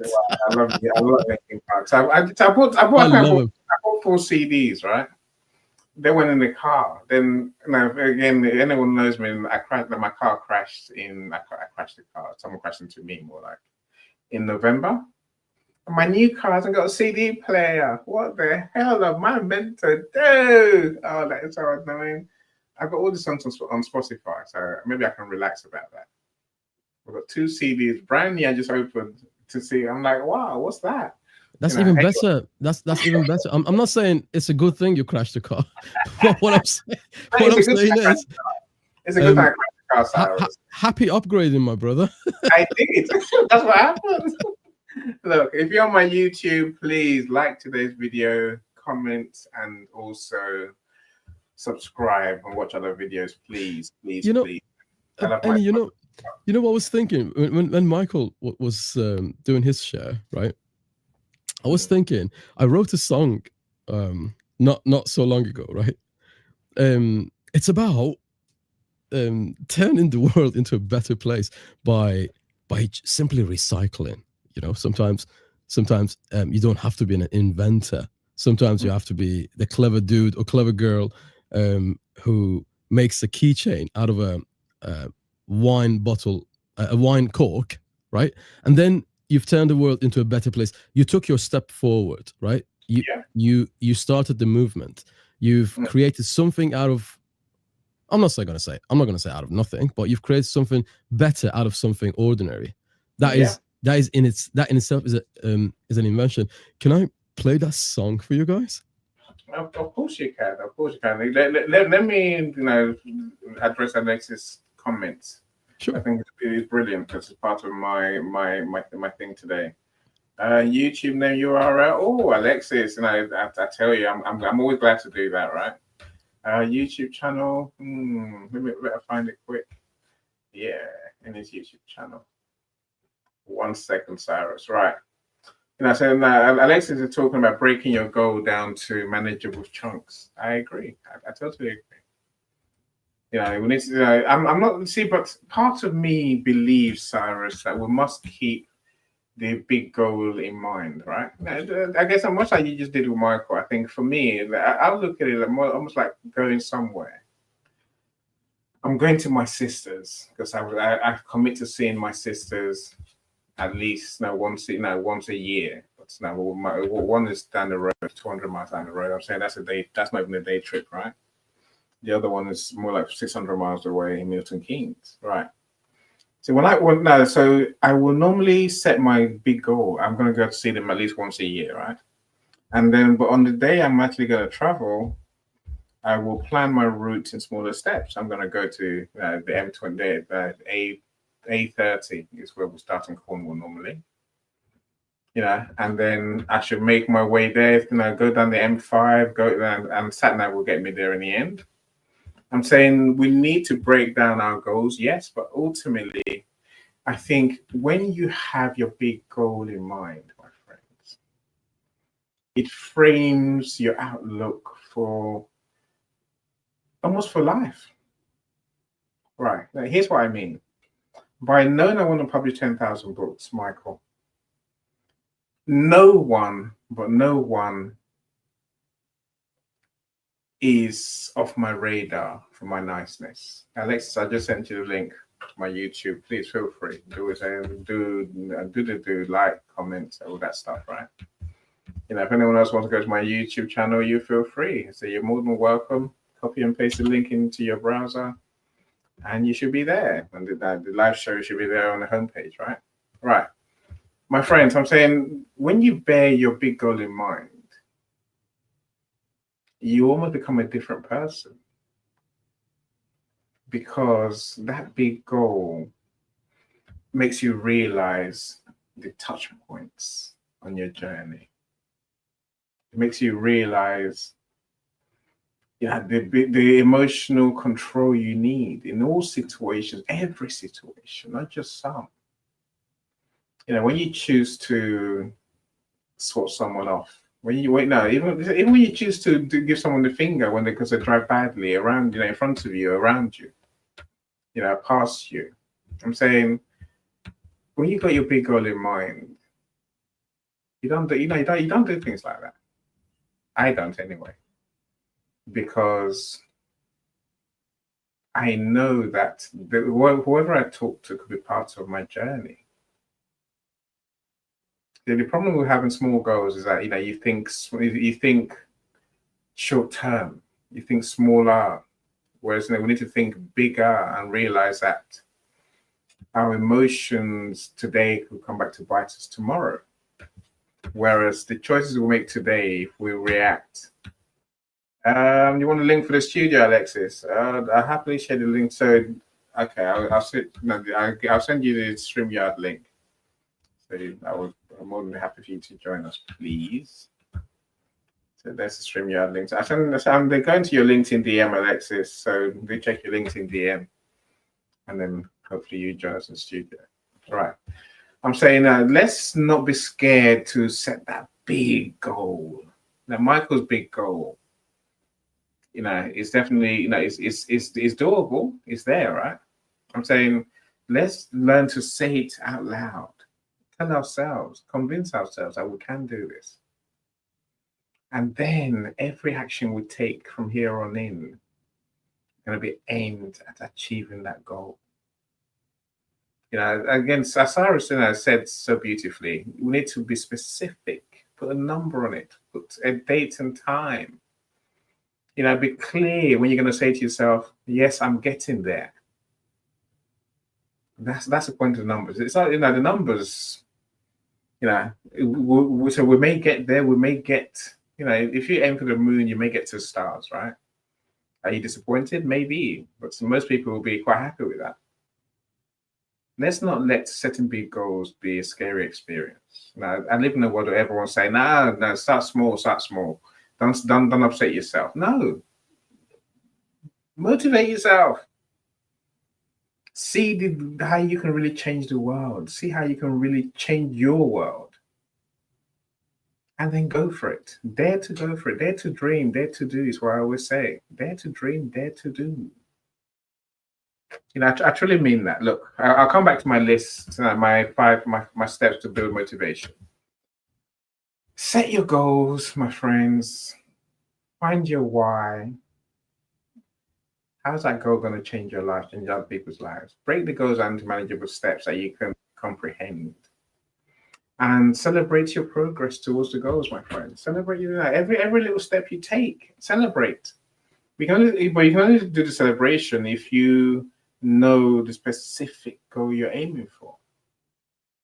And also celebrate when you do the right thing, especially on an emotional level, that helps you towards your goal.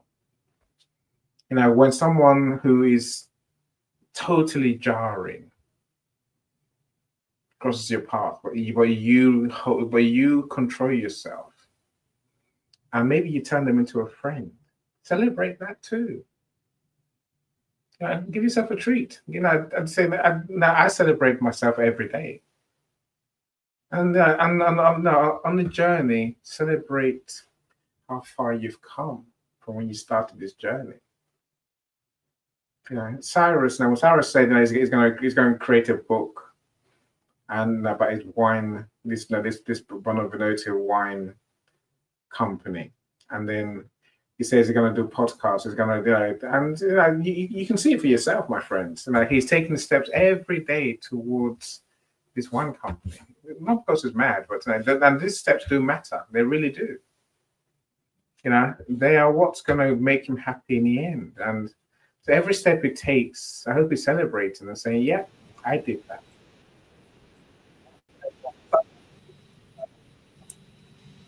The top. And every day he gets nearer to his version of what his dream is.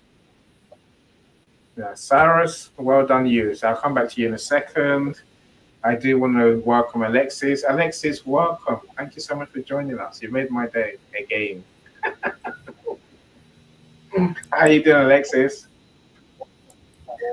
Hi, can you hear me? Loud and clear. Superb. Oh, good. I'm hearing an echo or two conversations. Yeah. Have you got your LinkedIn? Oh, sorry, my bad. I just muted you accidentally. Have you got your LinkedIn tab open? Have you got two tabs open right now? Thank you. Yeah. Thank you. Excellent. You fixed that. Okay, superb.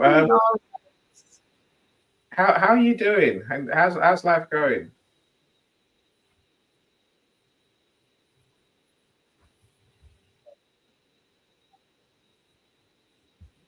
Oh no, you haven't closed this stream's page. Oh, okay. There. Maybe this. You're back again, so I can hear you again now. Okay, I had to two things going, so I corrected it. Superb. How's life with you? Pardon? How's life with you? Oh, it's all right. It's good. I'm really happy to be here. And this is topical. This conversation is happening at the right time because goal. And it comes back to, what do you want to be when you grow up? And when I was a child, I knew. And as a young adult, I didn't. Somehow I sort of got adrift. And so it's writing, a writer. And that's what I've always been. And we have to keep the main goal in sight. We have to also be surrounded by people who believe in you, encourage you, acknowledge you, even though it comes from within. This is who we are. It's nice to know that we're not around a lot of naysayers.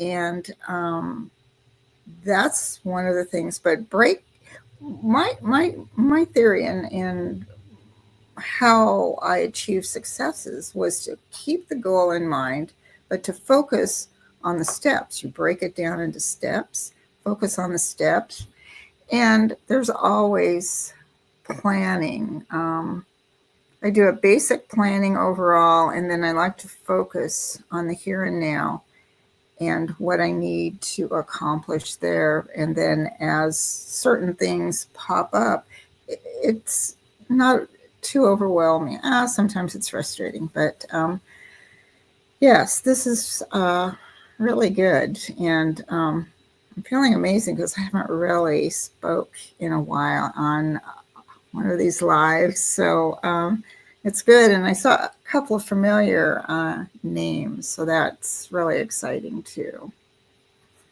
Yeah. It's a joy to have you. It's a joy to have you join us. It really is. And Thank you.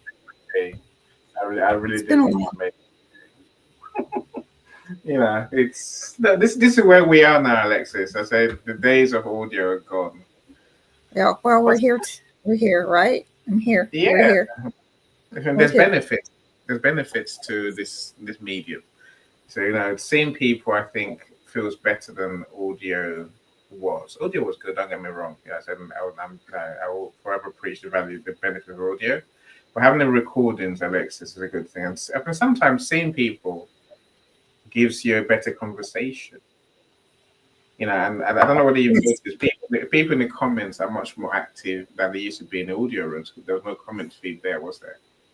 So most people who are here will say something, which I think is a joy. You know, audio rooms, only those came on stage spoke. You know, so, you know, I'm glad you're here though. And there's always that first time when you come on stage and speak. I'm like, yay. That's true. This is fun. It's fun. Actually, I'm enjoying it. Truly. I have a question. Please feel free. When it comes to goals, how many can you have at a time and then go after? Or do you do them separately? How do you manage them? Ooh, what a great question. Alexis, Cyrus, please feel free if you want to offer a view. I'll have to offer a view. Well, my answer is going to be really brief. If they matter to you, you will find a way to manage them. Yes, you can have more than one goal. You can have multiple goals. You can have sometimes simultaneously. But that's because they're always part of a bigger goal, or maybe they intertwine, or they're going to intersect at some point and bring you further along. And also we have our personal lives, maybe our family lives, professional, or there's just something maybe like travel, but you want to achieve something professionally before you do that. So you just have to see or recognize how they are individually and set the goals and look at the time frames. And remember, sometimes things aren't set in stone. They're always malleable. So those are my thoughts. I think I'm with you both in a sense that I've got one big goal. I said it already, 10,000 books. That covers everything. That covers my work every day, my relationships, the money I want, and the success I want in terms of impact on people. It all comes together into that one, Michael. I said, Charita says, he gave himself a spiritual foundation that everything in this world is allowed or given by God, right? So there's always an allowance to my goals, which may be so high that every facet of it, there is a place of faith and desire and acceptance. I tell you, that I agree with the Charito. I think a lot of people would think small because it's achievable. A lot of people will think small because they've done that thing already. It's one of my goals, which made my coach not so amused. So she come back a different person. I said I wanted to make £1 million, and she's like I said to you earlier, what's difference would that make? What I didn't tell her is that I've made £1 million already, and it didn't make me as rich as I wanted to be. So as rich as I want to be. So I think this goal setting thing is central. It's central to everything we do, but not everyone seems to understand or want to make that leap of faith. As Charita says, sometimes we don't have a clue how we're going to achieve that goal. We don't even know where we're going to begin. Alas, once we set the goal, once we do what Sarah says, create a plan. Break it down, create a plan. Take the steps. Your life becomes a joy. That's the beauty of life. That's my personal take. If I'm wrong, then please feel free to tell me your take. If you don't set steps, your life turns into a joke instead of a joy. It's true. Well, It's true. It states as a dream, as a wish. Let's not be the ones who get stuck on the wish. Felipe, welcome. I'm glad you're here. Felipe is one for realistic, smart goals. That's the one I'm looking for, smart goals. And him and I, we've argued before. And look, if I'm setting goals for my employees, I have to set smart goals because it's not that, it's my goals, not theirs, right? Whereas if I want to set my goals, I'm all for going so big that I would need God or the gods, the universe, to help me achieve it, as Charita is saying. It's not all going to come from my hard work. I promise you that. And I know that 10,000 books aren't going to come overnight. It's not going to come from me being a genius. It's come from me working and putting the systems in place and learning every day and being better. And eventually the numbers will compound. That eventually bit, that's the God bit. That's the spiritual bit. I don't know how that's going to happen, but it will happen. Anyway, it sounds like as if you're talking about you're mentioning something that I typically tell other people, and this is in regards to like achieving a goal, and I typically tell them to go beyond the heavens. Yes. In other words, the heavens are not the limits. Mm. No, there is never a limit. Beautiful. Creator never made it a limit. He said you have to do more than me. You will do more than me. So that's one thing that I keep on thinking about, and I keep on saying to people, go beyond the heavens, because any limits you put upon yourself, you put upon yourself. But exactly that. There are no limits in reality. There really are not. The question that always comes down to, do the people you talk to, Michael, really believe that anything is possible? Do they really believe that what they don't know they will eventually get to know. What matters is whether I believe it. Because when I believe it and I tell them, they need to hear it from me that I actually believe it, so that No, they can believe it. hold on. Unless they believe it, then they go nowhere. Unless they believe it, you believe it, but unless they for you believe it for your goals, Michael. For their goals, they must believe it too. Again, I take you back to Coach's point. Unless you have that belief, true faith, then you don't even begin. Almost emotional intelligence becomes a moot point for you, for these people, right? When they believe, when they start the journey, then the only thing you can do is be a nicer person. That's what emotional intelligence really is, right? Be a nicer person, but choose your responses carefully based on the journey that you're on. They must believe, Michael. They must. We must all believe in our goals. Otherwise, we're going nowhere.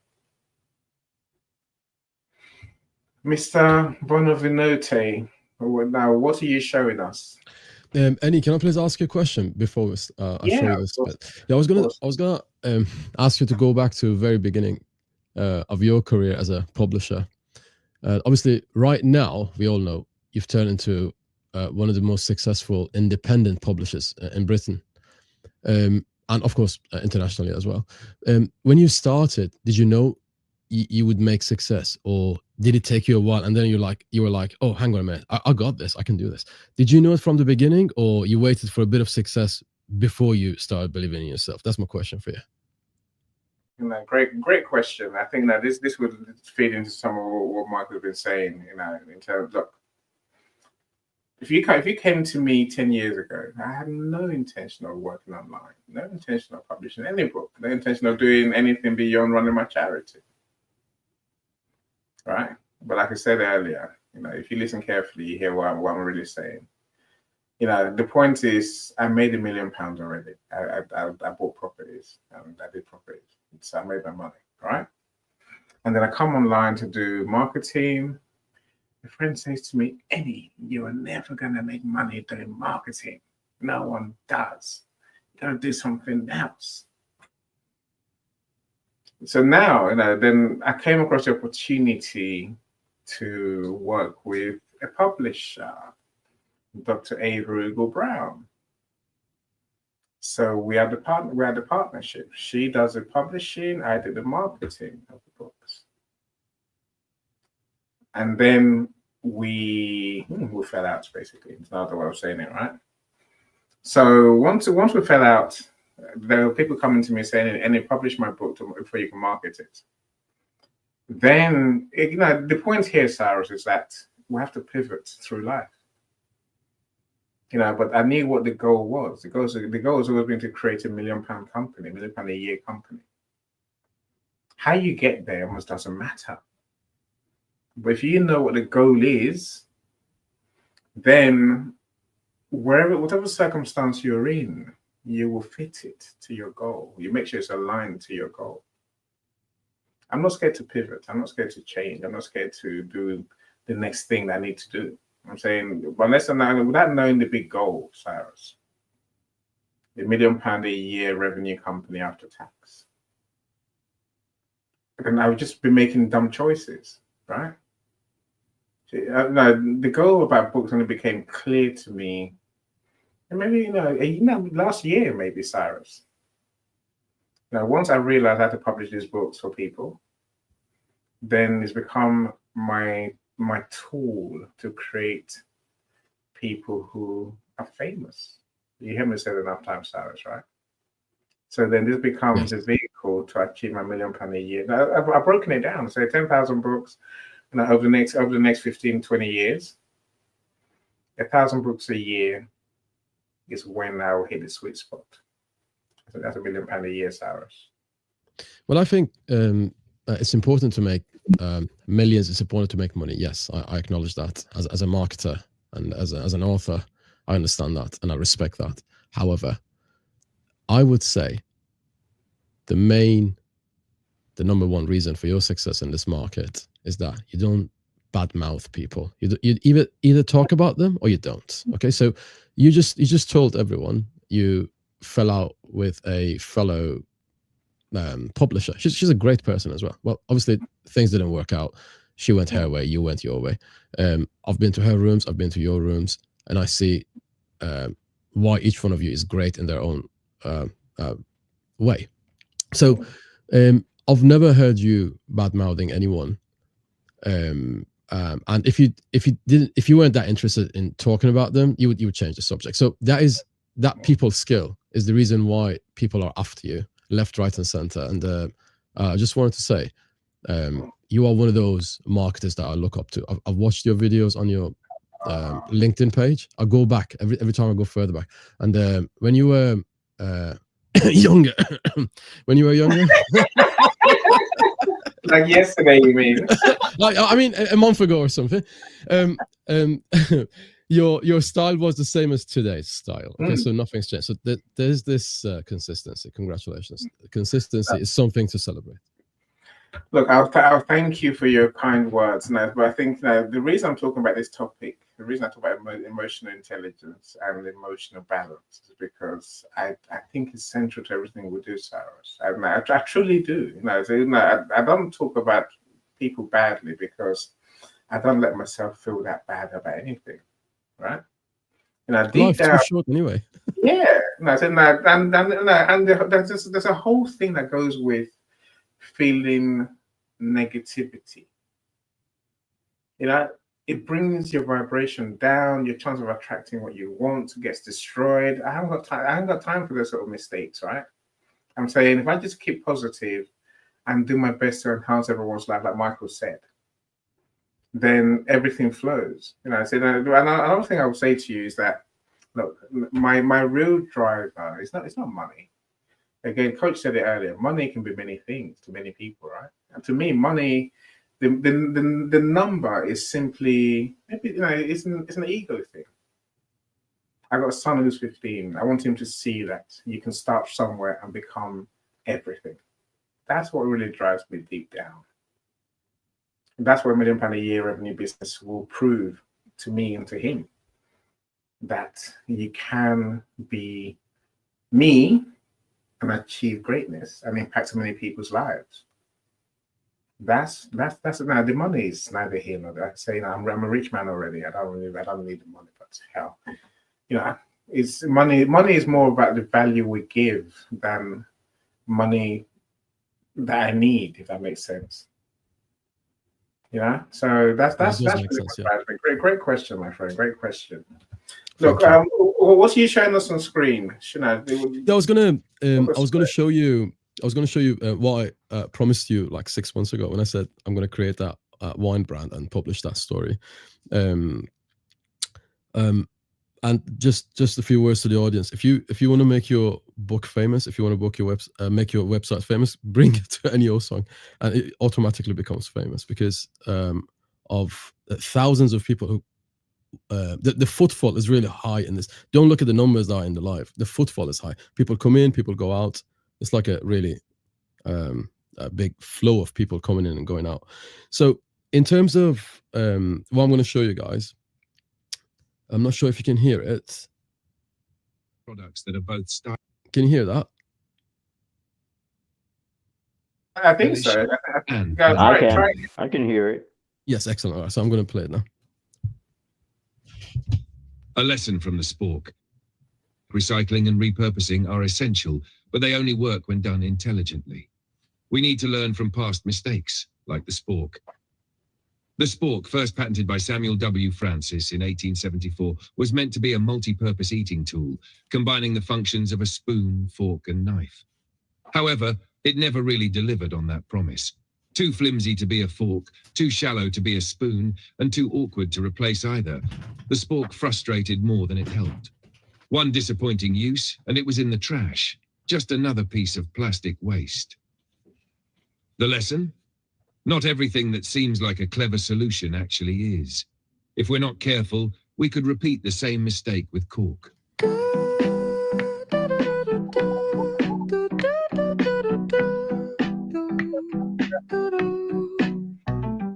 Divorce in a wine bottle isn't a cork's end of life cycle. Smart wine lovers reuse, repurpose, and recycle. The goal is to have a detailed plan, not to just have a goal. The goal is to give a cork another chance, a brand new role. Recycle more if you can help it. Don't cut down a tree. Being creative doesn't cost a thing, it's actually free. Don't worry, give it another chance, it will work. It'll be more useful than a plastic spork. A cork can be a keychain, a coaster, or art. A small part of nature, still playing a grand part.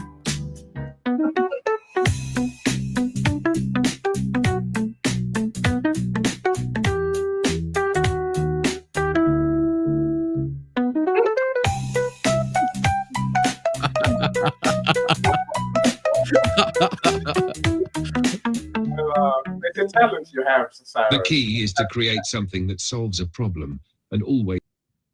So I just wanted to share that with you guys. That's all. So yeah, Michael, the goal is not to have a goal. The goal is to have a plan to achieve a goal. I believe it so much. I use it in my publication. So I love Cyrus. You know what? It's not. It's not a sport. We call it. We call it a spade, right? It's not plastic. Metal and very sharp edges, right? yeah. You know, we've tried different lots, and I said my grandmother-in-law, yeah, that one. My wife's mother's mother, so her grandmom, right? She gave us splades, that's what we called them. And believe me, we had 6. We've only got 2 now. We're heartbroken. Every new one that we try to replace it is so disappointing. So they go straight in the bin. I'm like, whatever, get rid of those, right? Yeah. So there's 2 that me and my son will fight over. Literally, only we use them. Now that's a successful product. People are fighting over it. Now that's a success for a product. I'm telling you. Really is. I haven't found anything like it anything like what we're looking for. Something that actually does work like a spoon and a fork and a knife at the same time. You know, what we have. My goal in creating podcasts. Let me tell you what my goal in creating podcasts. One of my ambitions in creating podcasts is. Yeah, I was once in Keith Keller's. I'm not sure if you know Keith. He's a really successful Australian podcaster. I was in his podcast, and he said once I was on a train, and this dude was sat in the middle of the train listening to this podcast on his mobile phone at full volume. It was like blaring, and then I was thinking, oh, this guy liked this podcast so much, he forgot about time and place, where he was, what he was doing. He was in a public place. He forgot about his manners listening to this podcast.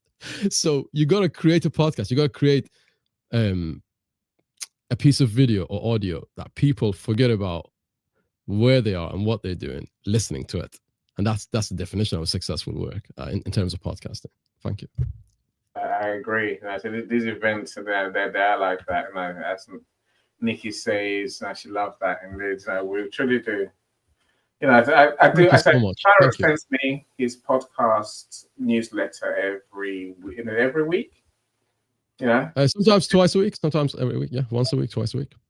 You know, so connect with him. You know, they're informative and entertaining, as you just heard, right? So that's Cyrus for you. Michael, you've unmasked your video thing. Talk to us. You know, what are you thinking? Yeah, I find myself in a little hole where I could actually unmask myself in this little place, and it's got power and everything, so I can hang out here while you guys are talking and everything, and I can also join you guys in conversation as well. Cyrus, that was a very beautiful piece, and I really enjoyed it. You gave me a lot of food to chew on and to think about with respect to the differences between ambition and goals. Michael, you're one of those people I really respect. You're teachable. I always stay teachable as well. Yeah. So is Annie. It's part of my ingrain. I always want to be malleable all the time. and I really appreciate that, and I enjoy the fact that you actually came in, and I knew that there was something that was going to have to happen with you coming up on board. Something I'm gonna have to learn. Always learning all the time, even when you're talking. Um, it, it's never been something that I would come up and I say that never happened. When you're always on top and you're always talking, there's something new that I gotta learn. Or you reiterate something that I forgot. Something that, you know, that can also happen as well. But I certainly appreciate you coming up and giving us your input and also direction as well, because it's very astute and it's very necessary, for someone who finds himself to be, um, not an extrovert, but actually an introvert, trying I to am be an an introvert. extrovert. Yeah, I am an Yeah, introvert. yeah, I understand. But that's why you saw me go quiet there for a bit, because I had to think about what you're saying and actually internalize it and try and see if I can turn it around. And I've still got quite a bit of work to do, I realize. So I You know, certainly appreciate what you've done. I've got a confession to make as well. Sometimes I come to Paulette Hallam's podcasts, and when I say podcast, I mean live coverages. Sometimes to Annie's, like I have 15 minutes or maybe half an hour for lunch. And I don't have the time to talk, but I always come to these live events and listen. And because if you want to learn, yeah, you can learn. You can listen to audiobooks, but nothing replaces direct experiences of human interactions. And this room is one of those rooms, and I've stuck to for how long now? I think it's over a year now. Yeah, And so we're Yeah. going 2.5 years. And, you know, Yeah. you're one of our mainstays for sure. Look, I'm loving it. no, thank you so much. No, thank you so much, and Michael, thank you for your kind words as well. You know, it's nice. It's what we aim to do. Look, let me say this before you know, I'll give you the last word if you want the last word, any of you. Look, I think having that goal is so important. Like, guys, my goal is what's brought all of us together. My goal is why I know you, Mike. Is why I talk to Cyrus. Why I talk to Alexis. And then I say this relationship started years ago, right? Because I'm very clear what I'm trying to achieve, and when I meet people who can help me in that journey, the conversations we have, the relationship we have, is different to someone who I think can't help me on the journey at all. Some people prove themselves to be a total waste of space, and I'm like, oh well, off you go, sort of thing, you know. But when you have that goal, it does direct how you respond to everything. Much more, think about you, and I think everyone here, think about yourself, think about the people that you know, people you talk to. I bet you find that they're linked to your goals. I think the people you're nice to, they're linked to your goals somehow. If they're not, I can almost say they probably won't last long. Yeah, really. I'm saying look deep down. If you haven't got that big goal that's truly burning, that's burning a hole in your soul when you don't do it, you can't find it. Whatever that means to you, go talk to a coach. You work it out for yourself. What is this? What's really within you? What's really that thing that you're willing to sacrifice your life for? Whether it's money, for nothing, I'm saying, but what is that thing? When you know that, it guides how you respond to everything. Yeah, imagine that. That's life. Life is very simple if you look at it, people. It's not as hard as people make it sound like, right? And I think, a few simple principles, mindsets. I mentioned Stanley Green earlier. His mindset teaching is not that complicated. Only a few topics, about 12, 14 topics on a good day, right? But they branch up into other things. I'm saying, but essentially, focus on those things. Focus on your goal. Focus on your why. Focus on responding, not reacting. Focus on keeping yourself in a good mood, excited, motivated, driven, optimistic. All those things will bring the results that you want. And that's where I want to end for myself. So now, Cyrus, Alexis, Michael, if you want to have your last words today, please feel free. If you're happy and you know it, clap your hands. If you're happy and you know it, clap your hands. Pow, pow. If you're happy and you know it, and you really love your life. If you're happy and you know it, clap your hands. Pow, pow. That's it.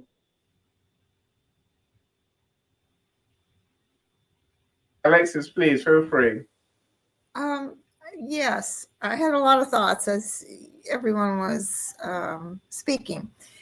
And basically, remember your goal. Remember what you want to do in life, what your inner voice is speaking to you, what really resonates. Go with it, that intuition, that desire. Because when you do, and I'm speaking from experience, you get to whatever goal that is. And when you don't, and then you don't. So focus, be true to yourself, and know there's always going to be obstacles. And the last thing, well, for now, is look back in your life and look at what you have achieved and know that you're still on your path. And always be happy with yourself and what you've done and where you're going, because you are all you've got. And then look for your support system that helps you get along the way to achieve your goal. So I love everything you say, Alexis. Thank you so much. Who our friends are does matter, and who we hang around with does matter. But that goal is everything. That goal, it's what guides everything. I say, when people talk about emotional intelligence, they rarely mention the importance of having that goal. It's just learn how to calm down, learn how to slow yourself down, learn how to respond.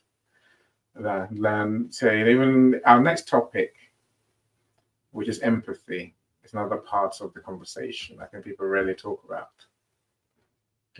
Emotional intelligence only matters when it comes to our relationships and our conversations with other people. If we don't learn to have empathy, to really understand how other people are feeling, how are we going to respond in a way that helps them and helps us? That's what we're going to talk about in 2 weeks' time. Do join us, please. Cyrus, what is your final message today, my friend?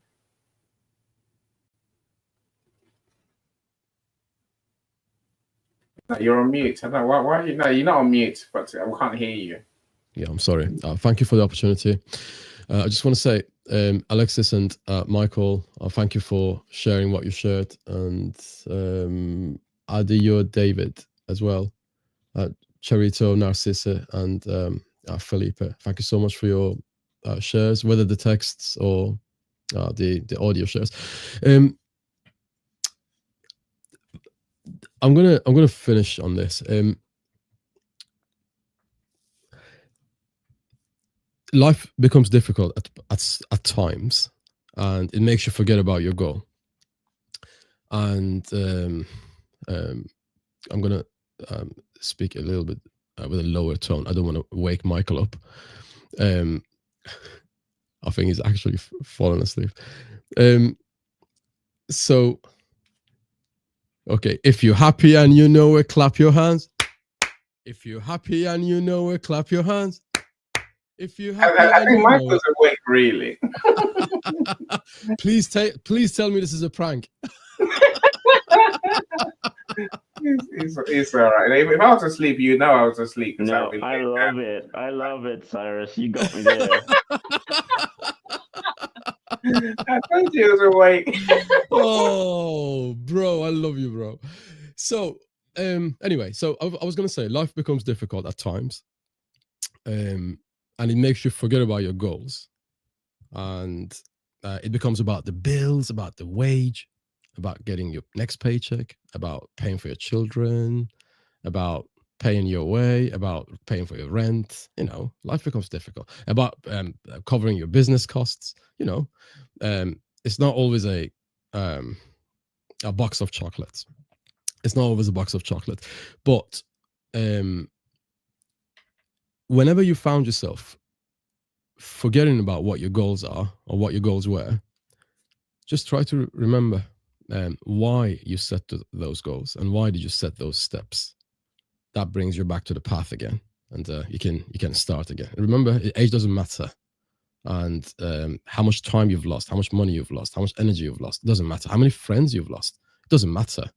As soon as you become like a guided missile and going towards your personal goals, you're different to 99% of the crowd, and you should feel so proud of yourself. If you're like that, I am proud of you. Thank you. Thank you so much. You know, again, Lovely, Cyrus. Thanks.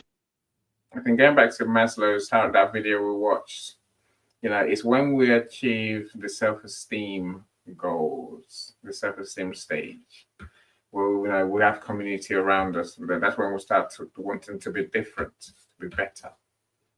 And that's when we really start having those dreams, those goals.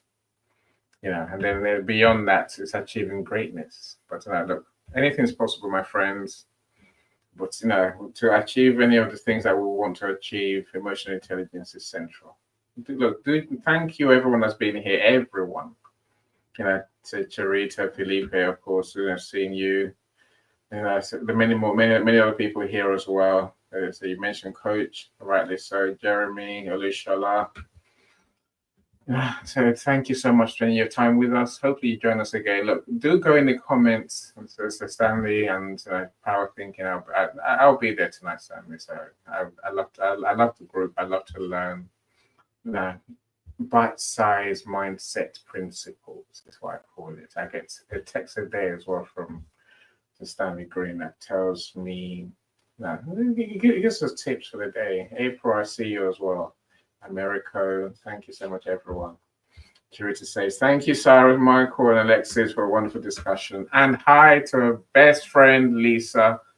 Charita, I might fight you for Lisa. But so let's not do that in public, right? Now, Lisa is a gem. We know that. Lisa's fantastic. The world knows that too. You know, look, my friends, let's not just come to these events and then disappear. Go to the events page and go through the comments. If there's anyone that resonates with you, please do send a connection request and do get to meet them. Mrs. Z, I appreciate you as well. So just send a connection request, actually, meet them, find out who does what. Nikki, I can't ignore you. Thank you so much for joining us. I'd love to know what you do, Nikki. So if you want a coffee chat, then let's do so. Jay as well, thank you so much for being here. Who else do I see? Of course, I just mentioned Lisa, if you're okay. To Liana, Linda, thank you everyone for spending your time with us. Hopefully you've enjoyed, hopefully you learned something. You know, if you want to go and watch the replays of our previous events, then please feel free. My YouTube link, they're all on my YouTube. I'm sure you can find them on my LinkedIn as well. But go and watch it on YouTube and like, comment, and subscribe, please. Thank you so much for spending time on my LinkedIn and my YouTube. I appreciate you all. My watchers have gone up quite well. Look, I'll let you go. Enjoy your evening. Then let's connect and then let's have some conversations. I want to know what you do. Cyrus, enjoy your night. Michael, enjoy your night. Alexis, enjoy your night as well. Thank you so much. Before you go, Annie, I was going to say, for those of us who haven't purchased the book Lessons We Learned from COVID-19, please go to Amazon. It's available on that platform. It's a book worth reading. Go ahead and buy Lessons We Learned from COVID-19. Thank you. I agree. If you have trouble finding it, DM me. I'll happily send you the link, my friends. I'll happily send you the link. Nikki, thank you. I'm glad you've enjoyed the show. So I'd love to meet you and find out what you do and see how we can do a show together. And my friends, enjoy. Take care. Take care. Bye bye. Bye bye. Every step forward is a new beat to your drama. She's success with Global.Media.com and celebrating with the without champagne or rum. She's success with Global.Media.